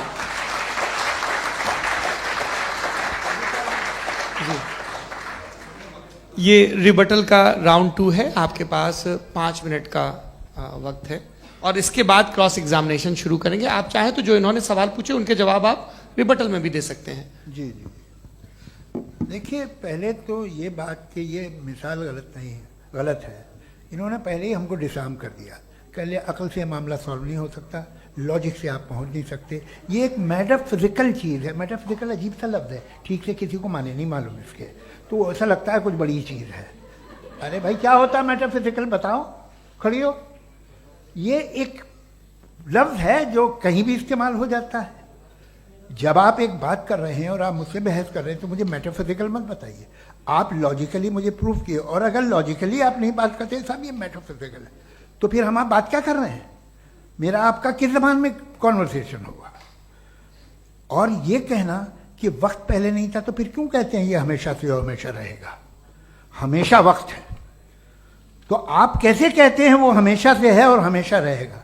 हमेशा का मतलब है कोई वक्त, अगर वक्त ही नहीं है तो हमेशा कैसे? बाहर वो रहेगा। अब मैं ये देखता हूं, आपने कहा ना कि वहां रेप ज्यादा होते हैं, तो हम एक बात देखते हैं कि दुनिया जिस पे वो कादर मुतलक है, जिसकी मर्जी के बगैर पत्ता भी नहीं हिलता, ओमनीपोटेंट है, ये दुनिया चल कैसे रही है? और इस दुनिया का हाल क्या है? 45,000 बच्चे जो 10 साल की उम्र से कम थे वो गाजा में मरे। भूख से काला हांडी में बच्चे मरते हैं और डिप्थेरिया से मरते हैं। डिप्थेरिया अजीब मर्ज है, गले में जाली बनना शुरू होती है, बच्चा नीला हो जाता है, गरीब का बच्चा, इसलिए कि उपास इलाज में। ये कादर मुतलक है, जो चाहे कर दे। इससे आप दुआएं मांगते हैं हमारी ये काम कर दे वो कर दे, तो इसका मतलब डे टू डे लाइफ में वो इंटरफेयर करता है और ये देख रहा है वो। अगर वो वाकई भी है फॉर डिस्कशन सेक, तो मैं जब दुनिया देखता हूँ तो मेरे दिल में उसके लिए कोई इज्जत नहीं पैदा होती। ये क्या कर रहे हो तुम पूरे ऑल पावरफुल हो, ओमनीपोटेंट हो, ओमनी प्रेजेंट हो। तुम तो वहां गादा में रहे होगे ना, तुम हर जगह हो। तुम देख रहे थे कि बच्चे की कैसे धज्जियां उड़ रही, तुम देख रहे थे, और तुम चाहते हो मैं तुम्हारी परस्तिश करूंगा, तुम हो भी। अरे यार, इसके अच्छे तो हमारे चीफ प्राइम मिनिस्टर हैं, कुछ तो ख्याल करते हैं। कमाल है। आप किसकी इबादत कर रहे हैं? अगर वो है भी, ये दुनिया नाइंसाफी से, जुल्म से, जबर से, तशद्दुद से भरी हुई है। और आप ये मत कहिएगा कि वो देख रहा है और वो बताएगा एक दिन। अगर वो देख रहा है और इंटरफेयर नहीं करता तो आप दुआ क्यों मांगते? आप कहते हैं मेरा ये काम करा दे, इसके मतलब है वो दखल दे सकता है, वो आपको नौकरी दिलवा सकता है, भले दूसरे आदमी को न मिले, मगर आपका काम कर देगा चूंकि आपने दुआ मांगी है। तो जब वो आपको नौकरी दिला सकता है, लड़की की शादी कर सकता है, बेटे को ग्रीन कार्ड दिलवा सकता है, तो कम से कम ये जो मर रहे हैं बच्चे, इनको रोक दे, कुछ तो करे। मुझे तो दुनिया में, इस दुनिया का कोई मालिक है, इसका ओमनीपोटेंट कोई रूलर है, और ये दुनिया ऐसी चल रही है। मैं तो चाहूंगा कि भाई ना हो, अगर हो तो बड़ी शर्मिंदगी की बात है। शुक्रिया।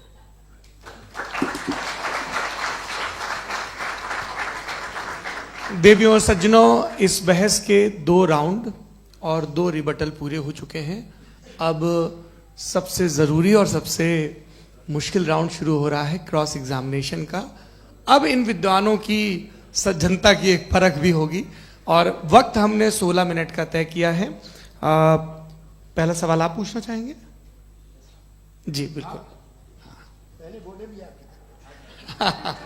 आप माइक ले लीजिएगा हाथ में, ये नीचे से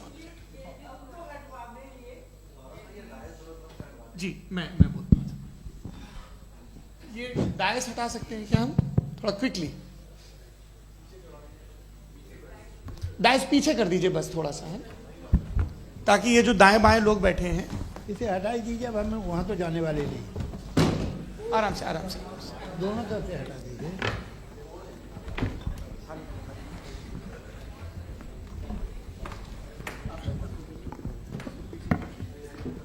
इस बीच आप लोग भी अपने अपने सवाल तैयार कर लें।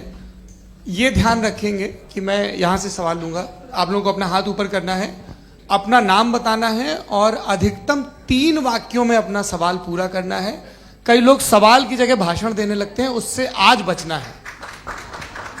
जी मुफ्ती साहब, पहला सवाल आपका, 16 मिनट है, हम दोनों लोगों के सवाल लेंगे। जी जी बहुत शुक्रिया। आपकी जो अभी बात हुई बहुत अहम थी, मैं इसको चाहूँगा कि आगे डिस्कस करूँ, लेकिन चूँकि अभी ये वो सेगमेंट है क्रॉस एग्जामिनेशन, तो सबसे पहला सवाल आपसे ये है कि जो मैं इतनी देर से कॉन्टिंजेंसी आर्ग्यूमेंट आपको बता रहा था, ये अकल से ही बता रहा था हजरत, आप ये बताएं कि आप इन्फिनिट रिग्रेस ऑफ कॉजेस को पॉसिबल मानते हैं या नेसेसरी बीइंग के एग्जिस्टेंस को सही समझते हैं? चूंकि 2 ही ऑप्शन हो सकता है, आप ये बताएं। देखिए, आपको मैं ईमानदारी से बात करूं, एक तो मैं कॉन्टिजेंसी वर्ड ठीक से समझता नहीं, और इस वक्त भी जो आपने अंग्रेजी के अल्फाज इस्तेमाल किए वो ज़रा थोड़े से मुझे डिफ़िकल्ट और कॉम्प्लिकेटेड लगे, तो आप ज़रा सिंपल ज़बान में सवाल कर सकते हैं? बिल्कुल कर सकता हूँ। जी। यूनिवर्स की हर चीज कॉन्टिंजेंट होने का मतलब यह है कि वो अपने एग्जिस्टेंस में किसी के ऊपर डिपेंडेंट है। जो भी चीज डिपेंडेंट होगी वो चीज इंडिपेंडेंट नहीं हो सकती, तो उसका कोई ना कोई कॉज होगा। तो अब आप क्या समझते हैं कि ये इन्फिनिट रिग्रेस है, यानी कॉज पर कॉज, कॉज पर कॉज, कॉज पर कॉज, और कभी कोई यानी ये एंडलेसली चलता रहा? क्योंकि अगर ऐसा होगा तो हम तो एग्जिस्टेंस में आते ही नहीं। लॉजिकली ये मुत्तफक अलैह चीज है, मुत्तफक अलैह अग्रीड अपॉन। ओके, इस पे हमने एग्री किया था कि मुश्किल शब्द आएगा तो अर्थ बताना पड़ेगा। तो इन्फिनिट रिग्रेस तो पॉसिबल नहीं है, तो कहीं ना कहीं आपको रुकना पड़ेगा ऐसे नेसेसरी बीइंग पर। नहीं, कोई जरूरत नहीं रुकने की। किसने कहा आप रुकना पड़ेगा? आप रुकते हैं खुदा पे, आप नहीं रुकते। आप कहते हैं वो हमेशा से, जब उस वक्त से है जब वक्त नहीं था। आप कहाँ रुकते हैं कि अब हुआ था वो? आप नहीं कहते। हम क्यों नहीं मान सकते कि यूनिवर्स जो है और बल्कि मल्टीवर्सेस जो है वो हमेशा से हैं, वो बनती है, बिगड़ती है। एक हमारे यहाँ एक चीज़ है ब्लैक होल, वो समेट लेता है वापस, फिर ब्लास्ट होता है, फिर फैल जाता है। और इसमें हमारी तो खैर कोई औकात ही नहीं है। इंसान की एक छोटे से जर्रे पे हम 50-60 साल की उम्र रखते हैं, जो करोड़ों अरबों साल की कायनात है उसमें, और पैदा भी नहायत ही बेहुदा वजह से हुए थे। तो इसमें ये सोचना कि इसकी वजूहात और ये क्यों है, ये डिपेंडेंट है, ये हम देख रहे हैं। क्या मालूम, आप सोचिए कि ये जो फैल रही है कायनात, ये कहाँ फैल रही है, ये कहाँ जा रही है, और ये फैल क्यों रही है? अरे बना ली थी तुमने, रुको भैया, काफ़ी है। ये फैल क्यों रही है? ये और कौन सी कायनात जिसे मैं दूरबीन से देखता हूँ तो 2 बिलियन लाइट ईयर पे है, उससे मेरा कोई वास्ता ही नहीं है। 2 बिलियन ईयर यानी अगर मैं 80,000 माइल्स पर सेकेंड से चलूं तो 20 करोड़ साल में वहां पहुंच जाऊंगा। इसकी जरूरत क्या थी? ये दुनिया, ये कायनात तो इंसान अशरफुल मखलूकात के लिए बनाई गई ना। तो ये सब ये टर्म समझ में नहीं आया। इसमें कोई खास समझने वाली बात थी भी नहीं। ये जो अल्टीमेट कहा यह जाता है कि ये जो पूरी यूनिवर्स है, ये जो दुनिया है, ये इंसान के लिए बनाई गई। अच्छा, ये सब इंसान के लिए। क्यों साहब, सही है ना? बिल्कुल, लेकिन इसका ये मतलब नहीं कि किसी चीज के पीछे रीजन आपको नहीं पता तो रीजन नहीं है। इसे कहते हैं नहीं, from limited perspective। मुझे नहीं पता, लेकिन मेरी जिम्मेदारी नहीं है। वो बिल्कुल सही कहा था उसने, बर्टन रसल ने। आपने उसे मजाक में टाल दिया कि भाई आप एक दावा कर रहे हैं, मैं क्यों कहूं कि ये गलत है दावा? आप प्रूफ कीजिए, मेरे पे जिम्मेदारी ही नहीं है, मैंने थोड़ी कहा है। आप प्रूफ कीजिए कि ये सही है। आप आर्ग्यूमेंट ऑफ कंटिजेंसी आप का जवाब कोई ही नहीं दे सवाल रहे हैं। पूछना चाहेंगे? है? आप सवाल पूछना चाहेंगे मुफ्ती साहब से? क्योंकि ये क्रॉस एग्जामिनेशन का दौर है। आप जैसे पहले बोल रहे थे फेथ को लेके कुछ। मैं ये पूछना चाहूँगा कि खुदा ने जो भी रेवोल्यूशन किए हैं, एक मज़हब के नहीं बहुत से मज़हबों में किए हैं, अलग अलग रेवोल्यूशन है। कहीं कुछ एक बातें हैं, कॉन्ट्रडिक्शन भी है आपस में, कहीं कुछ आप कर सकते हैं, कहीं कुछ नहीं कर सकते। ऐसा नहीं है कि सबकी कोड ऑफ मॉरल एक है। तो ये किस्सा क्या है? अब आप ये देखिए कि मुझे कभी कभी लगता है कि ये जो फुटबॉल फाइनल होता है, लाखों लोग होते हैं, फिर वो टीवी कवर कर रही, करोड़ों लोग, अगर उसमें खुदा की एक बूमिंग आवाज आ जाती, मैं गॉड हूं, तो सारे लोग अभी सुन लेते और टीवी पे भी सुन लेते, किस्सा खत्म होता। ये इतनी राजदारी क्या है कि तुम सामने कुछ तो सबूत दे दो हमें सॉलिड। ये कह साहब ये यूनिवर्स कैसे बनी, इससे मसला क्या हल होगा?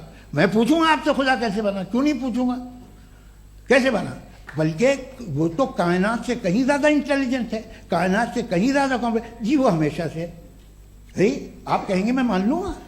अच्छा, दोयम वो कादिर मुतलक, यानी कादिर मुतलक का मतलब ओमनीपोटेंट, वो जो चाहे कर सकता है। आपको नौकरी दिलवा सकता है, आपकी अच्छी जगह शादी करवा सकता है, आपके पड़ोसी का मुकदमा हरवा सकता है, आपको जिता सकता है, सब काम करता है। थोड़ा सा माइक क्लोज जी। वो इस दुनिया को चला कैसे रहा है? ये दुनिया कैसे चल रही है? आपको इस पे हैरत नहीं होती? या कयामत के बाद कभी एक जस्टिस होगा, जब ये बच्चा मर चुका होगा, जिसकी धज्जियां उड़ गई बम से, इसको इंसाफ मिलेगा सब। अच्छा, अब जवाब दूं? हाँ दीजिए। मैं वही इसीलिए आप ही की तरफ आता।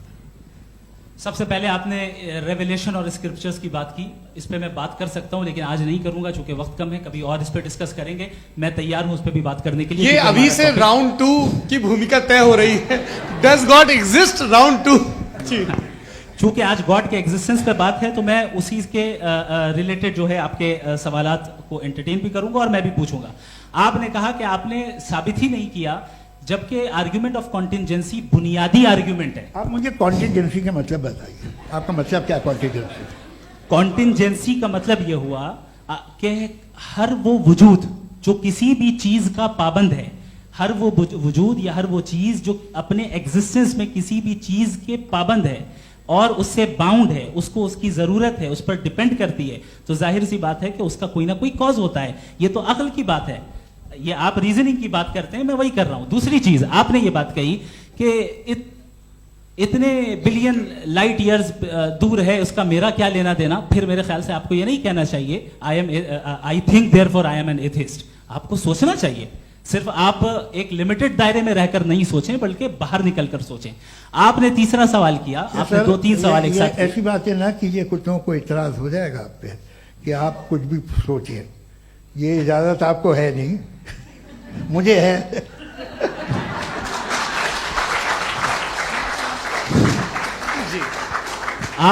आपने प्रॉब्लम ऑफ इविल के ताल्लुक से सवाल किया और बार बार आप एक लफ्ज रिपीट कर रहे हैं कि ओमनीपोटेंट गॉड है, ऑल पावरफुल गॉड है। यही तो दरअसल समझना है कि गॉड का कॉन्सेप्ट क्या है। प्रॉब्लम ऑफ इविल जो है, प्रॉब्लम ऑफ इविल दर हकीकत दो असम्पशंस पर कायम है। अगर आप इन दो असम्पशंस को समझ जाएं तो ये प्रॉब्लम नहीं रहेगी, आर्ग्यूमेंट आपको समझ में आ जाएगी कि ये कोलैप्स कर जाता है।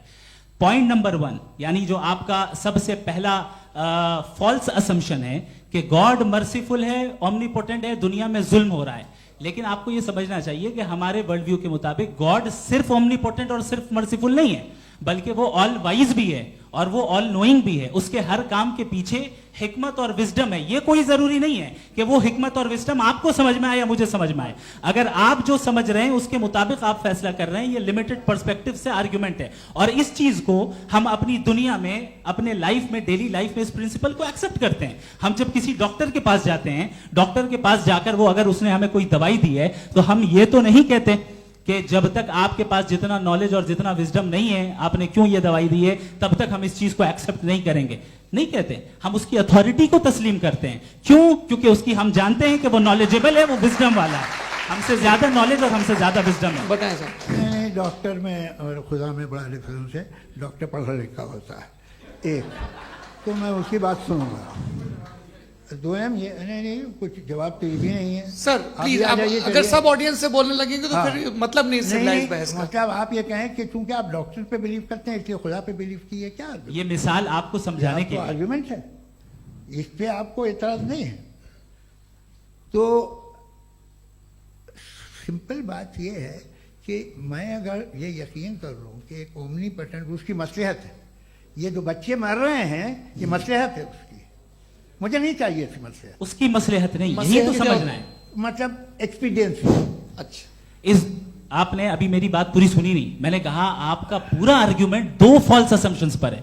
एक फॉल्स असम्पशन मैंने बता दिया, दूसरा फॉल्स असम्पशन ये है कि इस दुनिया में इविल के होने का कोई गुड रीजन नहीं है, जबकि हमारे पास बाज रीजंस मौजूद हैं, हमारे पास बाज वजूहात मौजूद हैं। अगर इस दुनिया में इविल ना हो तो आप गुड को डिफाइन कैसे करेंगे? अगर जुल्म ना हो आप इंसाफ को समझेंगे कैसे? अगर तारीकी ना हो तो आप लाइट को समझेंगे कैसे?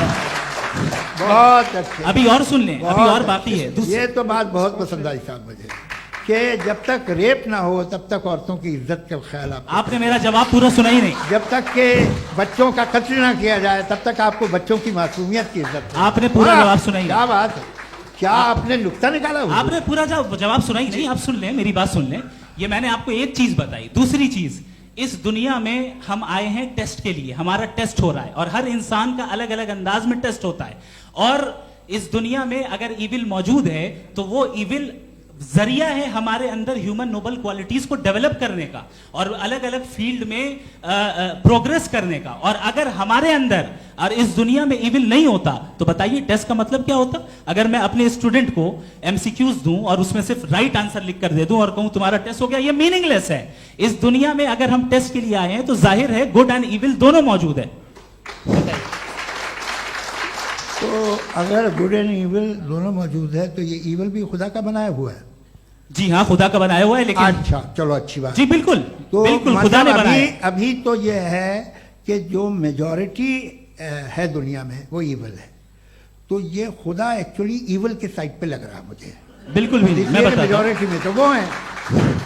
क्या बात कर रहे हैं भाई आप? मैं बहुत कोई भी जो मुंसिफ होगा, चाहे आपका अपना घर हो जिसके आप सबसे बड़े हैं, चाहे आपकी ऑर्गेनाइजेशन हो जो आप चलाते हैं, वहां पर आप इविल रखेंगे साबित करने को कि बाकी लोग शरीफ हैं। मेरी बात सुन क्या लें। ये आर्ग्यूमेंट ही गलत है? अगर कि जब तक के कोई इविल नहीं होगा तब तक के शरीफ आदमी शरीफ नहीं लगेगा। अगर एग्जामिनर गलत ऑप्शन दे रहा है तो एग्जामिनर इविल नहीं हो गया, जो गलत ऑप्शन को सेलेक्ट कर रहा है वो फेल होगा। क्रिएटर ने इविल को बनाया है लेकिन वो इविल नहीं है। अच्छा सुनिए मेरी बात, हाँ। Let me complete sir. जी जी। क्रिएटर ने इविल को बनाया है टेस्ट के लिए, वो इविल नहीं है। इविल वो होगा जो उसे इख्तियार करेगा। छुरी को बनाने वाला गलत नहीं होता है, छुरी का गलत इस्तेमाल करने वाला गलत होता है। रेप को कैसे गलत इस्तेमाल करते हैं? रेप इंसान के फ्री विल का नतीजा है। ये रेप कैसे गलत इस्तेमाल होता है, ये मुझे अब सुन लें, अब सुन लें। गलत इस्तेमाल होता हाँ, मैं बता रहा हूँ रेप कैसे गलत ना, इस्तेमाल? मैं बता रहा हूँ जी। कि जो इविल इस दुनिया में मौजूद है उसके कई सारे तरीके हैं। एक तरीका इंसान का अपना फ्री विल है। अब अगर कोई रेपिस्ट रेप कर रहा है तो इसका गॉड का कसूर नहीं है, वो अपने फ्री विल का गलत इस्तेमाल कर रहा है, उसको सजा मिलनी चाहिए। अच्छा। और उसी के लिए जहन्नम बनाई गई है। ये फ्री विल का भी बड़ा चक्कर। आप जब कोई बुरा काम करते हैं या कोई बुराई होती है तो ये कहा जाता है कि ये फ्री विल है। 7 billion free wills are moving on this planet. 7 billion free will. और एक आदमी अपनी फ्री विल से मुझे कत्ल कर दे तो मैं खुदा की मर्जी से मरा हूं कि इसकी फ्री विल की वजह से? मेरी मौत खुदा के हाथ है या ये फ्री विल वाले के हाथ है? खुदा ने फ्री विल का निजाम बनाया है और उस निजाम का गलत इस्तेमाल करके कोई आपको ये मार गलत रहा है, इस्तेमाल करके मेरा कत्ल कर देता है। अब मेरी मौत का जिम्मेदार कौन है? वो इंसान जिम्मेदार है। वो इंसान। जी। तो ये कहना कि और उसको खुदा ही उसको जिंदगी सजा मिलेगी। तो अब आप आगे चलिए कि ये तय करना कि अल्लाह ही या अल्लाह ने खुदा ही जिंदगी देता है, खुदा ही मौत देता है, ये गलत है। बिल्कुल गलत नहीं है। हाँ, नहीं, निजाम उसी ने बनाया फ्री विल का। निजाम मौत और हयात का उसी ने बनाया। You are contradicting yourself. अभी आपने कहा कि एक आदमी ने फ्री विल से आपको मार दिया। इसमें उसे फ्री विल दी गई थी, उसने गलत इस्तेमाल किया। 7 billion free wills are moving on this planet और आप चाह रहे हैं कि मैं सिर्फ खुदा का ध्यान करूं। ये 7 बिलियन फ्री विल्स को मुझे लुक आफ्टर करना पड़ेगा कि नहीं? ये तो तबाहियां कर रही हैं और तबाहियां ज्यादा हो रही हैं। बिल्कुल। तो अगर आप बताएं अगर खुदा नहीं है फॉर एग्जाम्पल, हाँ। तो आप इविल को कैसे डिसाइड करेंगे? यानी how can you define evil objectively without God? देखिए, दुनिया में 2 तरह के जानवर हैं। एक जो अकेले रहते हैं जंगल में और एक जो ग्रुप्स में रहते हैं। ग्रुप में जो भी रहेगा, चाहे वो आपका फाउंडेशन हो, चाहे कोई क्लब हो, चाहे कोई पॉलिटिकल पार्टी हो, चाहे कोई यूनिट हो, उसमें आपको इंटरैक्ट करने के रूल बनाने पड़ेंगे। यानी लोग तय करेंगे। लोग तय करेंगे। अगर लोगों ने यह तय किया कि किसी का रेप करना सही है, आप जस्टिफाई करेंगे? नहीं, आपका फाउंडेशन तो ये हो गया ना कि लोग ही विल डिसाइड करेंगे। नहीं,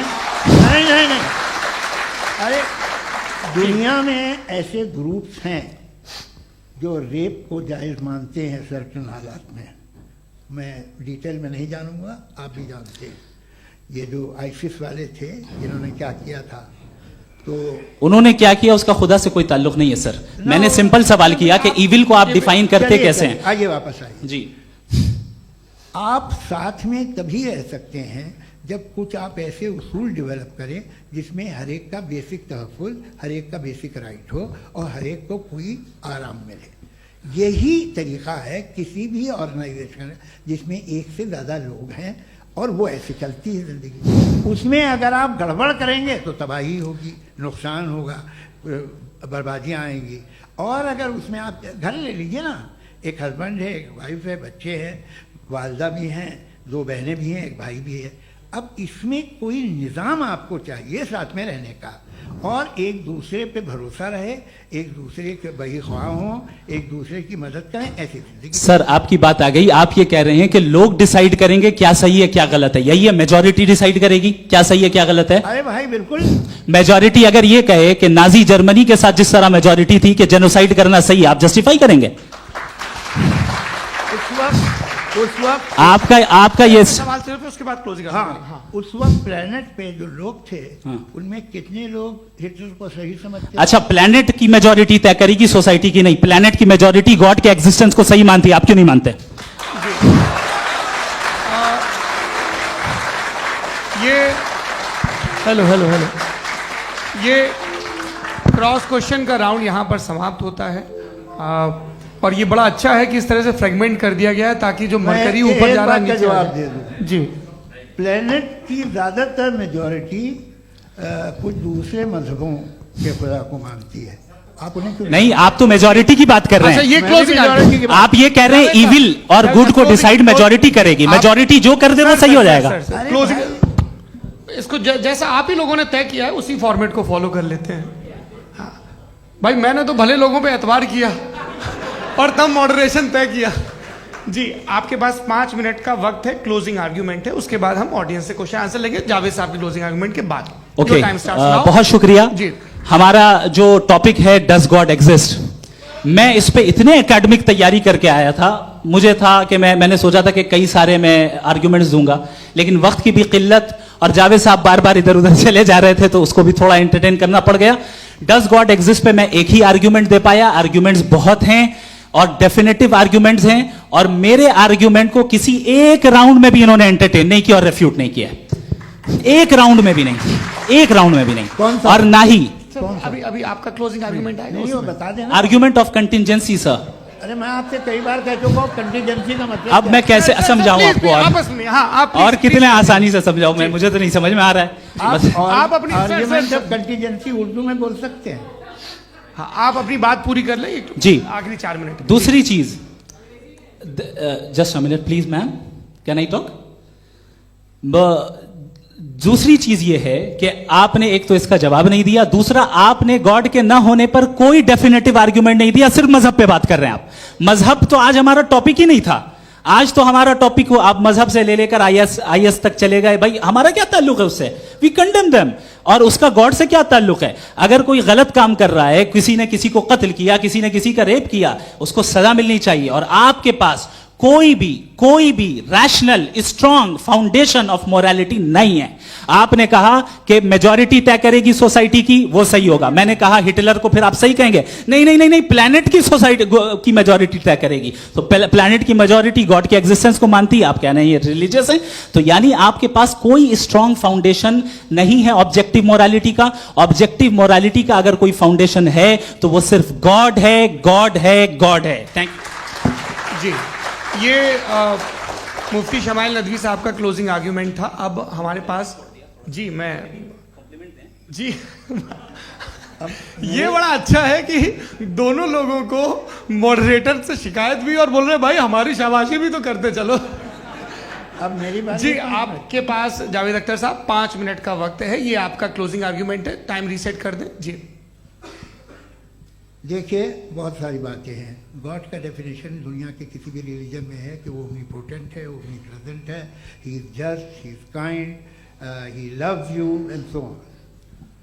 मैं जब दुनिया देखता हूँ तो मुझे कोई ऐसा सुप्रीम पावर यहाँ दिखाई नहीं देती है जो इंसान की बहबूदी के लिए कुछ कर रही हो, कमज़ोर को बचा रही हो, मदद कर रही हो, जालिम को पीछे हटा रही हो। मैं नहीं देखा, तारीख में नहीं।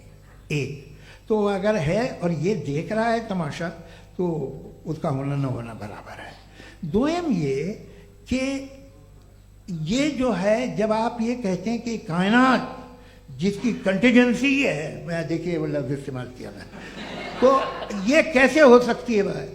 और फौरन आप सरेंडर कर देते हैं कि जाहिर है कि इसका बनाने वाला तो इससे 10,000 गुना ज़्यादा कॉम्प्लिकेटेड होगा, उस पर आपके होने पे कोई इतराज़ नहीं है। उसे वो टाइमलेस है, वो पहले से था, टाइम तो बहुत बाद में आया। ये सब आप मानने को तैयार है जिसका आपके पास कोई सबूत नहीं, आपके पास कोई रीज़न नहीं है। आपकी तारीख क्या है मजहबों की, बिलीफ की, जो खुदाओं का बिलीफ है, ये कॉन्स्टेंटली गलत साबित होता रहा है। मतलब आप कहें कि अरिस्टोटल के ज़माने में तो सब जाहिल थे, वो भी इतने ही यकीन से खुदा पे यकीन रखते थे, जो अब नहीं रहा, ये भी नहीं रहेगा। आप लिख लीजिए, और इसके आसार आपको दुनिया में दिखाई देना शुरू हो चुके हैं। ये बहस क्या आज से 100 साल पहले इस तरह हो सकती थी? यहाँ तक तो आपको हम ले आए हैं। तो सर अरे इनको मदद की जरूरत नहीं भाई, ये सेल्फ सफिशिएंट आदमी है, आप क्यों इनकी मदद कर रहे हैं? Sir please. तो ये जो है तमाम बातें अपनी जगह हैं। ये एक पैकेज है। आप अकेले, कोई आदमी ऐसा नहीं जो सिर्फ गॉड को मानता हो, उसके साथ बहुत पैराफर्नेलिया आता है, अलग अलग पैराफर्नेलिया आते हैं। They have always created chaos in the society. मैं तो आपको सीधा ऑफर देता हूँ कि दुनिया में 10 इम्पॉर्टेंट बिलीव्स हैं। आप एक मानते हैं, 9 नहीं मानते, 9 में आप एथियस्ट हैं, 9 को आप बिल्कुल रीजनेबली मेरी तरह देखते हैं। तो 90 मजहबी आदमी भी 90% एथियस्ट है, वो दूसरे खुदा नहीं मानता, एक खुदा मानता है अपना वाला, बाकियों को कहता है गलत है। अगर आप मानना ही बंद कर दे तो आपका 10% चांस है कि आप सही हैं और 90% चांस है कि आप गलत हैं। मेरा मशवरा है, आप मानना छोड़ दिए तो 50% चांस होगा कि आप सही हैं और 50% चांस होगा, 40% आप गेन करेंगे बाय बिकमिंग ए एथीस्ट।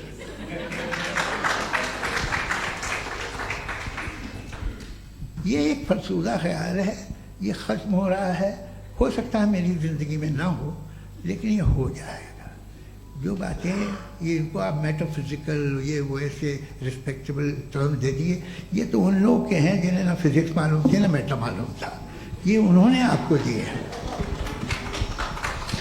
जी बहुत शुक्रिया आप दोनों लोगों का। और अब इस बातचीत का आखिरी राउंड शुरू होगा, डज गॉड एग्जिस्ट की ये बहस मुफ्ती शमाइल नदवी और जावेद अख्तर साहब के बीच।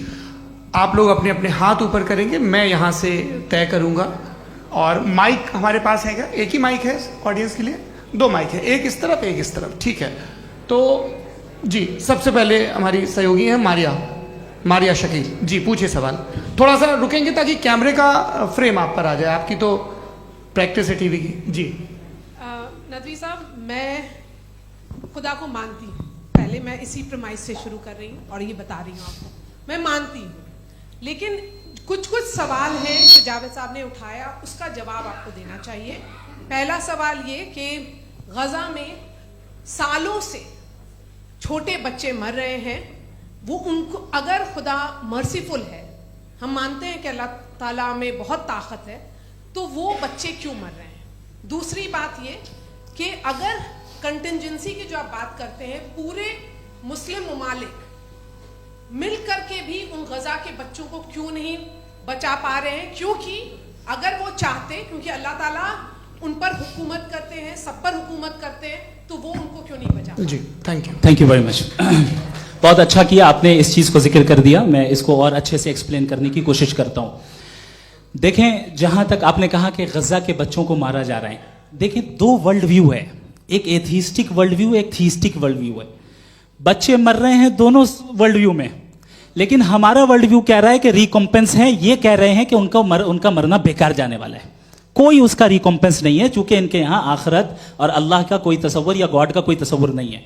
आपने ये सवाल किया कि गॉड मर्सीफुल है, क्यों नहीं रोकता? ये मैंने बताया कि ये मिसकंसेप्शन है लोगों के दरमियान कि गॉड को सिर्फ मर्सीफुल और ओमनीपोटेंट समझते हैं। गॉड के सिर्फ यही 2 एट्रीब्यूट्स नहीं है, गॉड के कई सारे एट्रीब्यूट्स हैं, उनमें से अल हकीम भी है, उनमें से ऑल वाइज भी है, ऑल नोइंग भी है। लिहाजा अगर इस दुनिया में किसी को तकलीफ आ रही है और गॉड उसको नहीं रोक रहा है, वो इसलिए नहीं रोक रहा है चूंकि इंसानों को फ्री विल दिया गया है। ठीक इसी तरीके से अगर एक डॉक्टर किसी छोटे बच्चे को इंजेक्शन लगा रहा है, उसे तकलीफ पहुंच रही है, उसके लिमिटेड पर्सपेक्टिव के एतबार से यह गलत हो रहा है और डॉक्टर बुरा है। लेकिन जब आप ब्रॉडर पिक्चर को देखेंगी, आपके और हमारे पास सिर्फ एक पिक्सल है, हमें इतना नजर आ रहा है कि गजा में कत्ल हो रहा है, लेकिन इसके पीछे कितना रिकॉम्पेंस उनको मिलने वाला है, पूरा पिक्चर गॉड के पास है। तो एक पिक्सल से आप पूरे पिक्चर को कभी भी जज नहीं कर सकती। आप इसमें कुछ जोड़ना चाहेंगे? आपको कुछ बोलना है इसमें? भैया आपने बहुत अच्छा जस्टिफिकेशन दिया, या आप वो जो वहाँ के प्राइम मिनिस्टर इजराइल के उन्हें भेजिए, वो बहुत खुश होंगे। आप जस्टिफिकेशन दे देना कि अगर गॉड नहीं है तो बच्चे क्यों मर रहे हैं, आप बताएं। वो ये सवाल पूछ रहे हैं कि अगर आप ईश्वर का अस्तित्व नहीं मानते हैं तो उन बच्चों की मौत को आप कैसे इंटरप्रेट करते हैं? भाई ये दुनिया जो है, जो ताकतवर लोग होते हैं वो एक नाइंसाफी करते हैं। तो ये अच्छा काम है आपके नजदीक, तो नेचर नाइंसाफी पे मबनी है। अरे मेरे भाई, आप नेचर की कहाँ बात कर रहे हैं, तो इंसान की बात। तो फिर जब मैं इंसान की बात कर रहा था, आप नेचर की बात करने लग गए। क्रॉस एग्जामिनेशन नहीं। हाँ, अब आप मुझे बोलने नहीं देंगे तो अलग बात है, आप बोलिए, मुझे कोई जल्दी नहीं। जी नहीं, ये क्रॉस एग्जामिनेशन बोल तो लेने दीजिए। जी बोलिए। क्या बात ये है कि ह्यूमन सोसाइटी तभी साथ में रह सकती है जब वो मोहब्बत से, एकता से, एक दूसरे के एहतराम करके रहे। इसके अलावा पॉसिबल नहीं है, अकेले तो इंसान रह नहीं सकता। वहाँ पर कुछ लोग हैं जो फाउल करते हैं, वो फाउल हमेशा से तारीख में होता आया है। आज ये हो रहा है, जो हो रहा है बहुत बुरा हो रहा है, बहुत जालिमाना है, बहुत जाबराना है। उसको आप कहें कि ये बच्चों को कॉम्पनसेशन मिल जाएगा या इसकी इंजेक्शन है, इंजेक्शन तो हेल्थ के लिए दिया जाता है। आप ये कह रहे हैं कि ये बच्चों की जो धज्जियाँ उड़ रही हैं ये इंजेक्शन है, विटामिन टेस्ट है, ये टेस्ट है, और उस टेस्ट में अगले उनको ऐसा रिकॉम्पेंस मिलेगा जो आपके तस्वुर के बाहर है। ये आप 3 बरस के बच्चे को बारूद से उड़ा के टेस्ट ले रहे हैं, वाह। वो नहीं ले रहा है, खुदा नहीं उड़ा रहा है, इजराइल उड़ा रहा है। जी, ये तो उसको कंडेम अगला करें। सवाल लेते हैं। अगला सवाल लेते हैं प्रोफेसर पुरुषोत्तम अग्रवाल।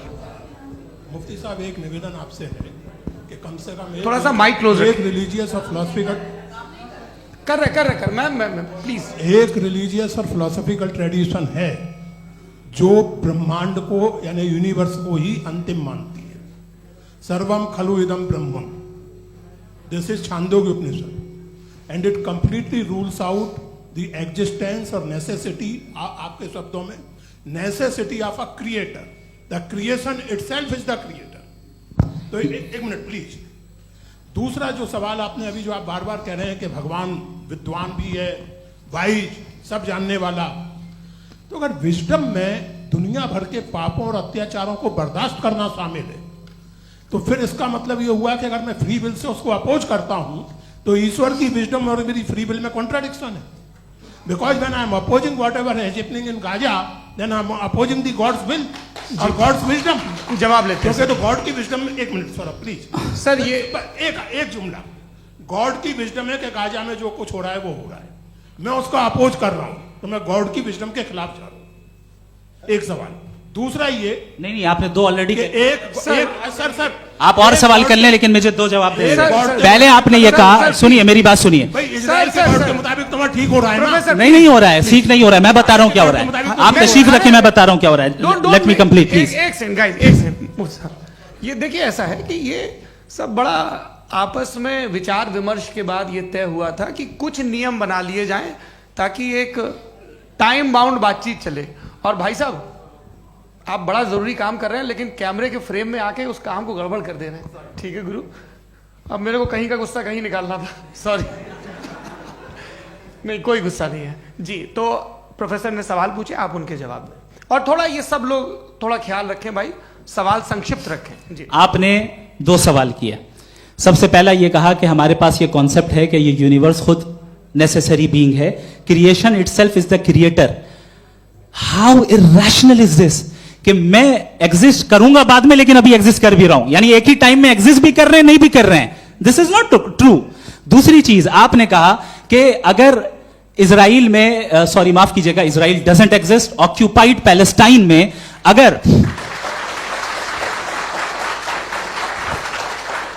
अगर ऑक्यूपाइड पैलेस्टाइन में बच्चों को मारा जा रहा है फ्री विल की वजह से और गॉड नहीं रोक रहा, ये कॉन्ट्राडिक्शन है। ये बताइए कि एक एग्जाम में एक बच्चा गलत आंसर लिख रहा है, सुनिए, एग्जामिनर चाहे तो रोक सकता है, क्यों नहीं रोक रहा है? ये कॉन्ट्राडिक्शन है, ये कॉन्ट्राडिक्शन नहीं है। माइक नहीं सर, ये आपस में जी, ये क्या आपका सवाल? माइक दीजिए। फ्री विल दिया गया है टेस्ट के लिए, अकाउंटेबिलिटी के लिए। अगर फ्री विल नहीं होता तो आप कहते हैं हमें रोबोट बना दिया गया। नॉट मिसरिप्रेजेंट माय पोजीशन, आपकी जो भी पोजीशन, मैं अपनी फ्री विल के नाते, अपने ह्यूमन विजडम के नाते गाजा में हो रही अत्याचार का विरोध करता हूं। बिल्कुल करना चाहिए। आपके हिसाब से मैं गॉड की विजडम का विरोध कर रहा हूं? बिल्कुल नहीं, समाज हो रहा है गॉड की, बिल्कुल भी नहीं, बिल्कुल भी नहीं। उसका वहां पर गाजा में कत्ल होना ये इंसानों के गलत इस्तेमाल का नतीजा है, फ्री विल के इस्तेमाल का नतीजा है। गॉड इसका हुक्म नहीं देता, उससे रोकता है। यही तो मसला है ना, आपके लिए कॉन्सेप्ट क्लियर नहीं भाई, आपने तो बताया था इंजेक्शन लगाने से बच्चे को तकलीफ होती है, ये इंजेक्शन लगा। सर आप ऐसे रेटोरिक स्टेटमेंट दें तब तो कोई मसला नहीं, आपने समझते बोला कि रहेंगे। Injection this is a rhetoric statement, this is not a logical argument sir. I am sorry, I am sorry. आखिरी 30 मिनट बड़े मुश्किल होने वाले हैं जी। मुफ्ती साहब आगे बैठे हैं, इनको माइक दीजिए। हाँ, तरुण माइक आप अपने पास रखिए, आपको कैमरे का फ्रेम पता है जी। सबसे पहले दोनों को मुबारकबाद। एक सर अपना आप नाम बता दें। आप अमेरिका में शिकागो में रहते हैं, इतना मुझे याद है। बताया आप, यासिर नदीम अलवाजदी मेरा नाम है। जावेद सर, आपसे एक क्वेश्चन है इन्फिनिट रिग्रेस के ताल्लुक से। एक हाइपोथेटिकल सिनेरियो है, मसलन अगर आप सर माइक थोड़ा सा प्लीज क्लोज रखिए जी। अगर आप शायर इसलिए हैं कि आपके कोई उस्ताद शायर थे, और वो इसलिए शायर थे कि उनके कोई उस्ताद शायर थे, और इसी तरीके से हम माजी में पीछे चलते चलते चले जाएं और कहीं ना रुके, तो माफ कीजिएगा आप कभी शायर नहीं हो सकते। लेकिन आप शायर हैं, आपका शायर एग्जिस्ट करता है, इसका मतलब ये है कि आप कहीं ना कहीं रुके हैं। तो मेरा सवाल ये है कि क्या आप इन्फिनिट रिग्रेस ऑफ कॉजेस को लॉजिकल फैलेसी मानते हैं या नहीं मानते? हाँ या ना? मैं इन्हें लॉजिकल फैलेसी नहीं मानता हूँ, लेकिन मेरा प्रॉब्लम यह है कि जब मैं नहीं मानता हूँ तो I will continue with this logic जो फैलेसी नहीं हो। आप एक जगह रुक जाते हैं जाके, आप कहते हैं ये गेंद कैसे बनी, ये जजीरा कैसे बना, ये समंदर कैसे बना, ये ज़मीन कैसे बनी, और अचानक गॉड पे जाके आपको ब्रेक लग जाता है। एक बार आप सवाल नहीं करते कि भाई इनको बनाने वाला तो इनसे भी कॉम्प्लिकेटेड होगा, वो कैसे बना, उसके बारे में आपने इत्मीनान कर लिया, वो हमेशा से है। तो अगर आप उसे हमेशा से मानते हैं तो फिर ये मान लीजिए कि कायनात हमेशा से है, क्या तकलीफ फिर हम वजूद में नहीं आते हैं। जी है? हम मौजूद नहीं। अच्छा सर क्यों नहीं हो मैं सकते? बताऊंगा, प्लीज प्लीज। जैसे मैंने मिसाल दी आपके शेर, आपका शेर कभी वजूद में ना आता अगर शायर इसी तरह चलते रहता हमेशा। जी माइक मेरे ख्याल से एक सेकंड। इन्फिनिट रिग्रेस का कॉन्सेप्ट क्लियर नहीं हो पाया, ऐसे रहने दें, लेट्स मूव ऑन सर। ठीक है, हाँ थोड़ा सा मॉडरेटर का भी ख्याल रखें। नहीं आपने तो रखा है, आपने रखा है। यहाँ पे गौहर रजा साहब हैं, वो भी एक सवाल पूछना चाहते हैं। माइक यार नीचे से ऑन कर दिए, नीचे। पहले तो ये कह दूं कि मैं उन बच्चों से शर्मिंदा हूं जिनको गजा में कत्ल किया गया, क्योंकि हमारे होते हुए कत्ल किया गया। लेकिन उससे ज़्यादा शर्मिंदगी इस बात से हुई कि मुझे लगा कि मुफ्ती साहब उसको जस्टिफाई कर रहे हैं। बिल्कुल भी नहीं, आप मुझे बहुत ही लगा- गलत मुझे बात लगा मैं गलत हो सकता हूं। बिल्कुल गलत मैं है। सवाल पूछ रहा हूं। सवाल मैं देखिए, सवाल अगर पूछ रहा हूं। एक मैं सेकंड, जावेद भाई गौर से साहब, एक डिसएग्री सेकंड, गौर करता साहब, हूं। एक सेकंड देखिए, अगर देखिए ऐसा एक सेकंड आप सर वेट अरे आप कुछ मेरे पहले मुझे अपनी बात कह लेने दीजिए। अगर ऑडियंस तय करेगी तो फिर मॉडरेटर का मतलब नहीं। मेरा आप सबसे ये कहना है, ये बहस दो लोगों के बीच में है, एक तरफ मुफ्ती साहब, एक तरफ जावेद साहब। पिछले 1.5 घंटे से ये लोग अपने अपने तर्क रख रहे हैं। आपकी इनसे इत्तेफाकी हो सकती है, ना इत्तेफाकी हो सकती है। मेरे उस्ताद मुझे सिखा गए हैं कि मुखामुखम में असहमति की गुंजाइश बची रहनी चाहिए। अगर मैं आपकी बहुत इज्जत करता हूं गौहर साहब, आपने जो कमाल की किताबें लिखी, साइंटिफिक टेम्परामेंट, लेकिन मेरी ये गुजारिश है आप सबसे कि यदि आप इन लोगों ने जो बोला उन पर टिप्पणियां करेंगे तो ना वक्त की पाबंदी रहेगी, ना वो अनुशासन। आप सवाल पूछ लें, उस सवाल में जो बात आ जाए वो आ जाए। मैं जावेद साहब से डिसएग्री करता हूं, इसलिए जावेद साहब से सवाल पूछ रहा हूं। आपका सवाल जावेद अख्तर साहब से। और सवाल ये है मेरा कि जावेद साहब ने कई बार लॉजिक का इस्तेमाल किया कि साइंस में लॉजिक है और रिलीजन में लॉजिक नहीं है। मेरा ख्याल ये है कि रिलीजन में भी लॉजिक है, लेकिन उस लॉजिक की बेसिस ये है कि आप रुक जाते हैं, जिसका जिक्र जावेद साहब ने बार बार किया, यानी खुदा के तसव्वुर पे आते हुए, गॉड के तसव्वुर पे आते हुए रुक जाते हैं। और इसमें सवाल पूछना मतलब फॉरबिडन होता है। सवाल यह है कि क्या जावेद साहब इससे एग्री करते हैं कि साइंस की लॉजिक अलग है और रिलीजन की लॉजिक अलग है? बताइए सर। देखिए, 3 चीज़ें हैं, साइंस है, एक है मंतिक है, इस्तिदलाल है, और एक जो है कुछ भी नहीं है, फेथ है, अकीदा है। मैं अकीदे की लॉजिक का कायल नहीं हूँ। मुझे आप इस्तिदलाल से, लॉजिक से, रीज़न से समझाइए, मैं मानने को तैयार हूँ, मेरा क्या नुकसान होगा। लेकिन ये कि अकीदे पे मैं नहीं जा सकता हूँ। अकीदे का मतलब है कि तुम ये मान लो, सवाल ना करो, ये नहीं। आप सारी बातें करके, बड़ी साइंटिफिक बातें करके एक जगह जाके खुदा के हुदूद पे रुक जाते हैं, सरेंडर कर देते हैं। मैं सरेंडर करने को तैयार नहीं। That's all. जी, ये आगे सर बैठे हुए हैं, इनको माइक दीजिए। भाई वो आप पूछना चाह रहे थे ना भाई? हाँ, नहीं मैं ये थैंक यू जी, आपका नाम? आसिम इफ्तिखार। आसिफ जी, पूछिए। सर जावेद सर से सवाल है कि आपने अपने क्लोजिंग माइक थोड़ा करीब रखिए। अपने क्लोजिंग स्टेटमेंट में ये बात कही थी कि मज़हब का जो फ्यूचर है वो ज़्यादा दिन नहीं जाने वाला है, लेकिन मैं देख पा रहा हूँ कि जो ऑक्सफोर्ड यूनिवर्सिटी की एक स्टडी है 2011 में हुई है, जिसके 50 एकेडमिशियंस ने इसको अंजाम दिया था, उसमें वो ये कहते हैं कि जो फेथ इन गॉड है वो इनबिल्ट है ह्यूमन नेचर के अंदर, जिसको हम कहते हैं फितरत के अंदर शामिल है वो। और वो ये कहते हैं कि अगर कोई ये समझता है कि मज़हब को वो ख़त्म कर देगा तो ये उसकी गलत फहमी है। तो आप इसके बारे में, इस स्टडीज़ के बारे में क्या कहते हैं? ठीक है। मैं उनसे एग्री नहीं करता हूँ। वो कौन से प्रोफेसर होंगे? ऐसा उनके क्या पास डेटा है, इन्होंने डेटा के बेस होगा। डेटा क्या हो सकता है? फ्यूचर का डेटा तो नहीं हो सकता ना उनके पास। प्रेजेंट का डेटा हो सकता है। डेटा आपने सुना 100 साल पहले का बाद का डेटा, मैंने तो नहीं सुना आज तक। तो आज उनकी ये राय है और होगी राय, ठीक है। दुनिया में तरह तरह की राय है लोग, लेकिन मैं समझता हूँ कि वक्त के साथ इंसान ज़्यादा से ज़्यादा रीजनेबल और लॉजिकल होता जा रहा है। आज आप देखिए वेस्टर्न यूरोप में क्या परसेंटेज है नॉन बिलीवर्स की, बहुत हाई।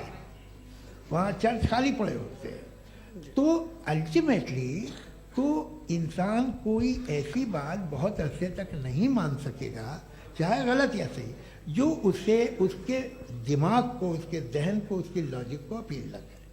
वो कह रहे हैं तो ऑक्सफोर्ड के होंगे तो कैम्ब्रिज के होंगे तो मुझे क्या लेना देना। उनका डेटा मुस्तकबिल का नहीं हो सकता है। जी दीपक, हाँ पूछे। मैं आऊँगा अभी, पीछे की साइड भी आऊँगा, माइक वहीं भेजूंगा 2-3 साल के लिए। जी जावेद साहब, आपसे सवाल है। नमस्ते। अरे भाई सर, अगर आप ही लोग को तय करना है तो फिर 200 लोग तय कर लें। ये सब नहीं sir, please don't do this sir. Sir everybody has a right sir, but we can only take selected questions. No sir, ये यंग लोग भी हैं तो इनकी ये अब उतने सुनिए। यंग, भाई आप यंग हैं कि नहीं हैं? एक मिनट, वो कह रहे हैं वो भी आइए, यंग हैं पूछ रहे हैं ना साहब। भाई। आप उनकी नौजवानी पर दावा उनको ही करने थे। हाँ मुफ्ती साहब आप यंग, हाँ पूछे। अरे भैया सर मेरा सवाल ये है। कुछ इनसे भी तो पूछो। जी नहीं, बस आपसे एक सवाल है। जैसे थीस्टों के पास अपने जो ईश्वर को मानते हैं उनके पास अपने सोशल गेट टुगेदर्स हैं। 5 रोज आज क्रिसमस आने वाला है, होली है, दिवाली है, ईद है। एथिस्ट क्या ऑफर कर रहे हैं? मतलब मैं इनकी दुकान से बोलूं मैं आना चाहता हूं उस तरफ, पर मैं अट्रैक्ट नहीं हो पा रहा हूं। मैं सोशल गेट टुगेदर्स क्या है आपके पास? वो ये कह रहे हैं कि जो धार्मिक लोग हैं, अलग अलग धर्म के लोग, उनके उत्सव त्योहार कॉन्ग्रेगेशन बहुत हैं। अब आपको मैं एक सुनाता हूँ, यहाँ हिस्टोरियन भी बैठे हैं। मृदुला जी आप बताइएगा सही है क्या? ये एक कॉन्स्टेंटाइन, एक ग्रीक रोमन बादशाह था जो क्रिश्चियनिटी आने के 400 साल बाद उसने डिसाइड किया कि मैं क्रिश्चियन हो जाऊंगा, मेरी पूरी स्टेट कैंसिल हो जाएगी। उस ज़माने में ऐसे ही होता था, राजा जो धर्म इख्तियार करता था वो जनता भी कर लेती थी। इसलिए कि वो हो गया था बैंकक्रप्ट, और उसे जो मेडिटेरियन कोस्ट के रिच क्रिश्चियन वो थे मर्चेंट, उससे पैसा चाहिए था। तो उसने कहा यार क्रिश्चियन हो जाओ। तो उसने अपने वजीर से कहा कि भाई ये हिस्ट्री है कि अब हम लोग क्रिश्चियन हो जाते हैं। पहले सर हो जाएंगे, कोई प्रॉब्लम नहीं है, लेकिन एक प्रॉब्लम ये है कि 17 दिसंबर से 25 दिसंबर तक जो पेगन फेस्टिवल होता, जो पेगन जो फेस्टिवल होता है वो बंद हो जाएगा, इसलिए कि हम क्रिश्चियन हो गए तो होगा नहीं। तो वो बच्चों को बहुत बुरा लगेगा, पब्लिक को बहुत इंजॉय करते हैं, खासतौर से 25 को मेन डे। उसने कहा हाँ ये तो सही कह रहे हो, ये जीसस क्राइस्ट की पैदाइश कब थी? पहले साहब वो अप्रैल में थी। नहीं कट करो, वो 25 दिसंबर को है। ये हकीकत है जी। और 400 साल बाद क्रिश्चियनिटी के अप्रैल से दिसंबर ले आए, और इसलिए कि यहाँ पेगन फेस्टिवल होता था। अब मनाते हैं आप आराम से। ये जो सारे फेस्टिवल हैं ये रिलीजन से, हर एक को एक इंटरटेनमेंट डिपार्टमेंट चाहिए होता है अपनी कंपनी चलाने के लिए। तो ये रिलीजन ने, ये सेकुलर त्योहार थे जिन्हें रिलीजन्स ने ले लिया है। ये मौसम के थे, फसलों के थे, किसानों के थे, उसको आपने लेके रिलीजियस रंग दे दिया। ये कोई रिलीजन से थोड़ी आए आप। अच्छा हमें देखिए, हम तो मुल्द हैं, हम ईद मनाते हैं, हम दिवाली मनाते हैं, हम होली मनाते हैं, हम क्रिसमस मनाते हैं।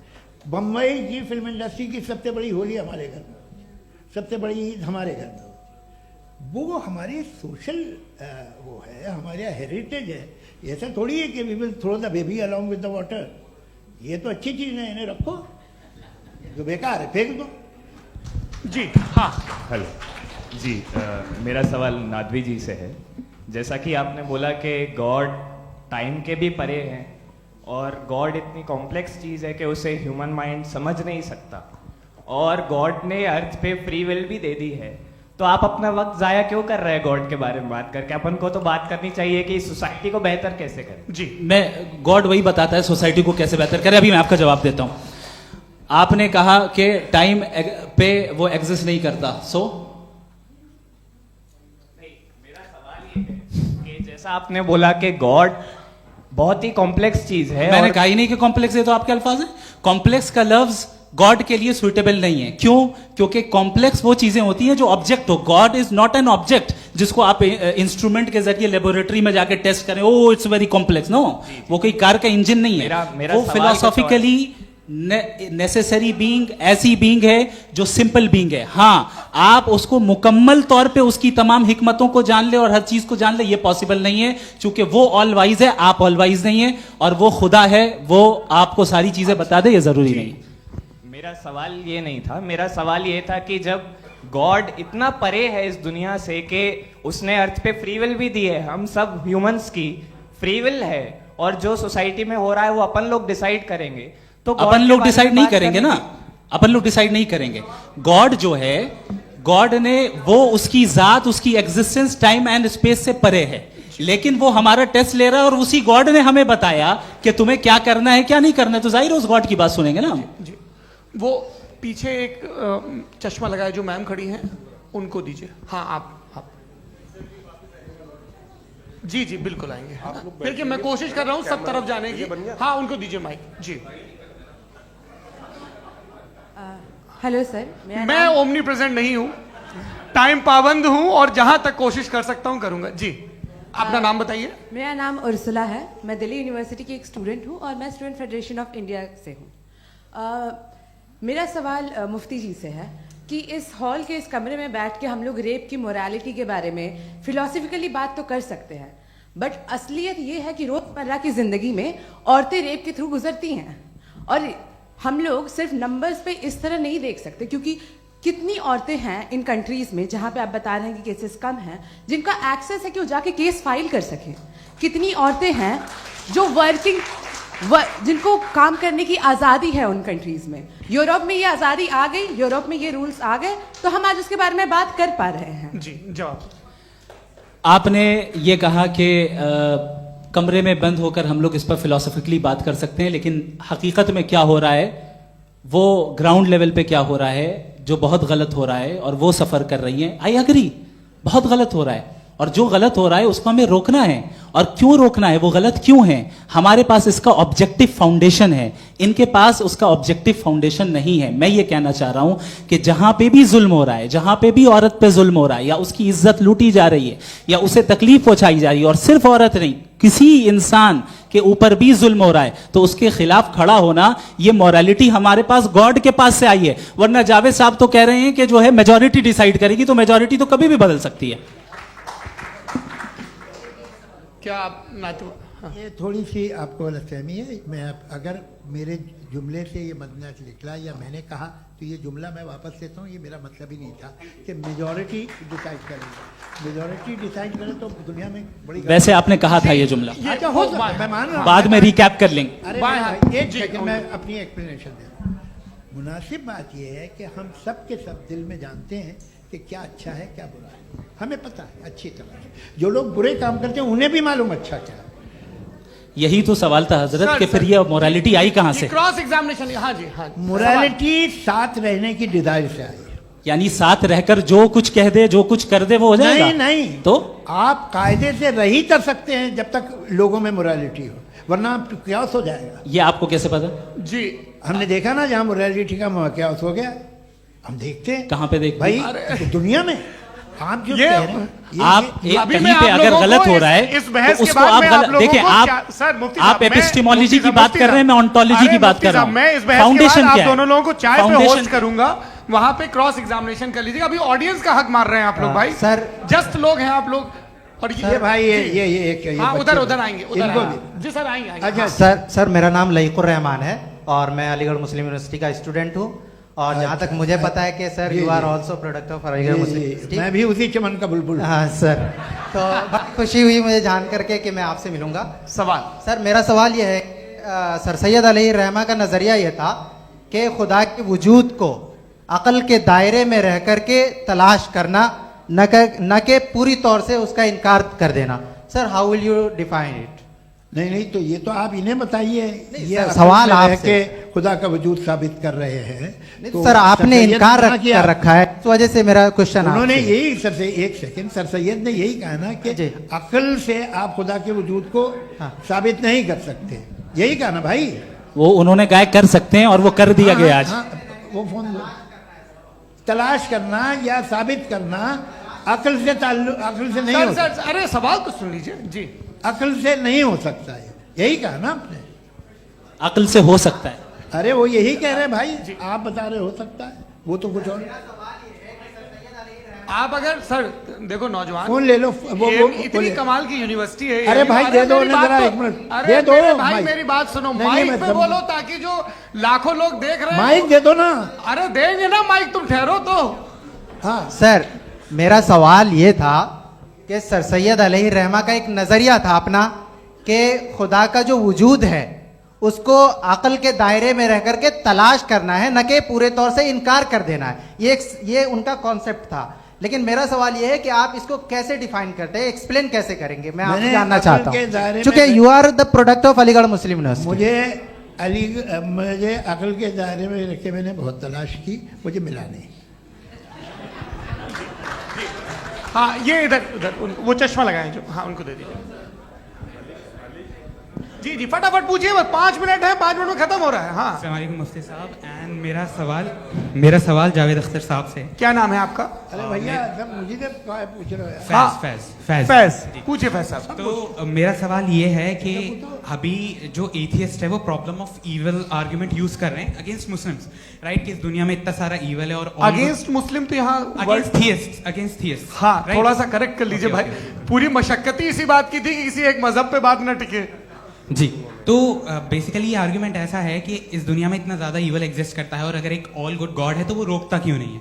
लेकिन इस सवाल में एक हिडन अजम्पशन ये है कि इस दुनिया में ईवल एग्जिस्ट करता है। अब एथियस्ट ये कैसे ऑन्टोलॉजिकली प्रूव कर सकते हैं कि इस दुनिया में ईवल एग्जिस्ट करता है? मैं आपको बताता हूँ, थोड़ा सा समझा। नहीं सर, हम लोग इनको सुनिए। नहीं please don't do that. I want to explain ontologically. नहीं हम समझ गए सर, इनको अब जवाब देने दीजिए। अच्छा सवाल पूछ लो। मैं अभी तक क्या था वो मैं थोड़ा सा ऐड ऑन कर लेता हूँ। तुम गुरु, तो हम जब इसका राउंड 13 करेंगे ना तब तुमको स्टेज पे बिठाएंगे। जी तो हाँ जल्दी से।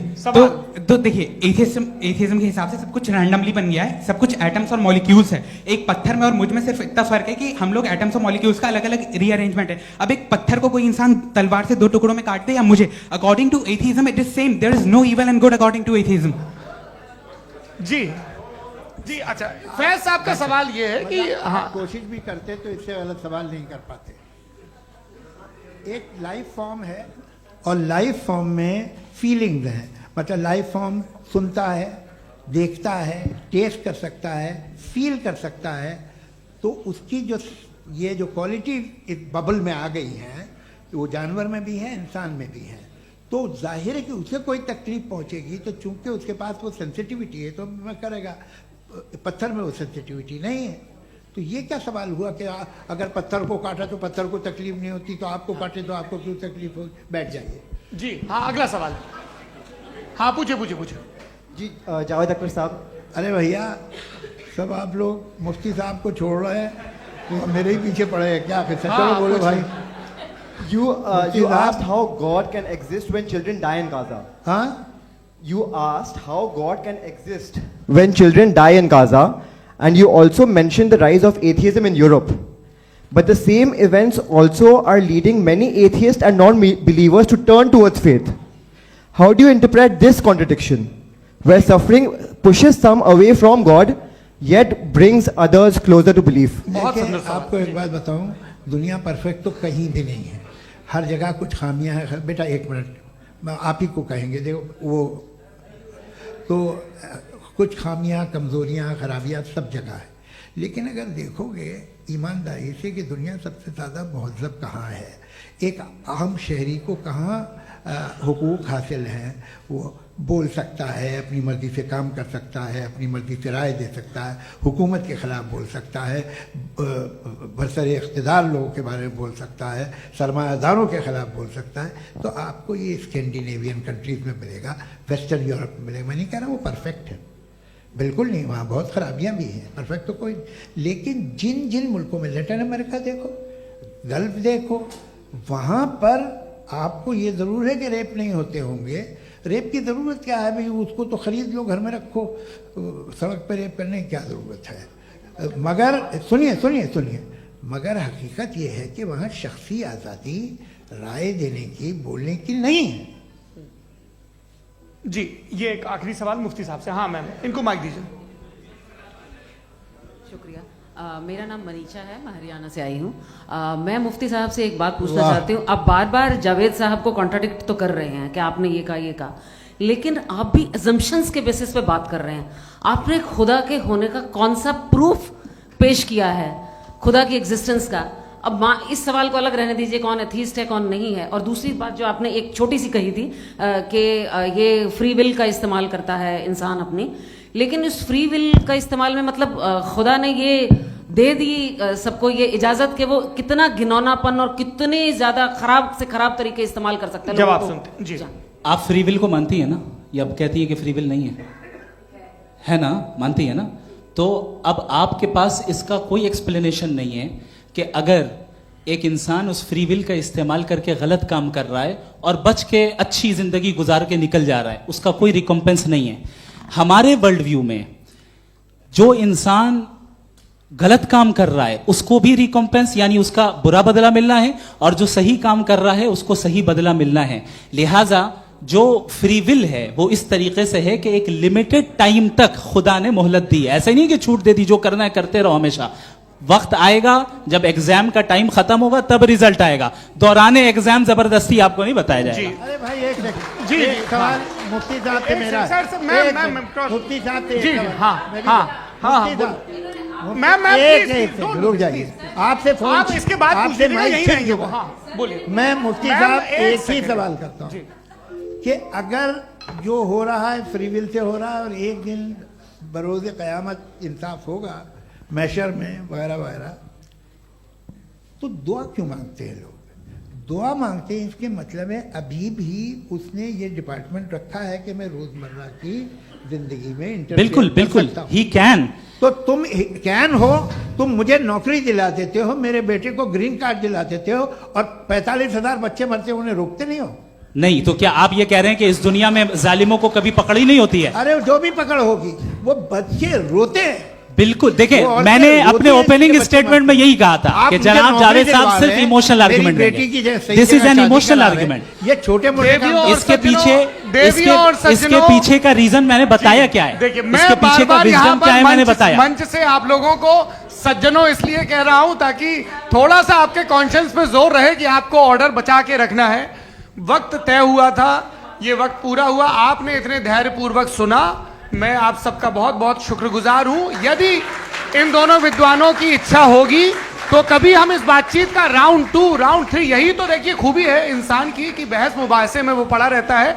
आप लोगों ने बड़े धैर्य का परिचय दिया, बहुत बहुत शुक्रिया। इसी के साथ ये बातचीत यहाँ पे समाप्त होती है। आप लोगों को मैं एक बात बता दूं, ये सारी बहस हो गई, अब मुफ्ती साहब और बड़े मुफ्ती साहब इन साथ के साथ मैं खाना खाने वाला हूँ।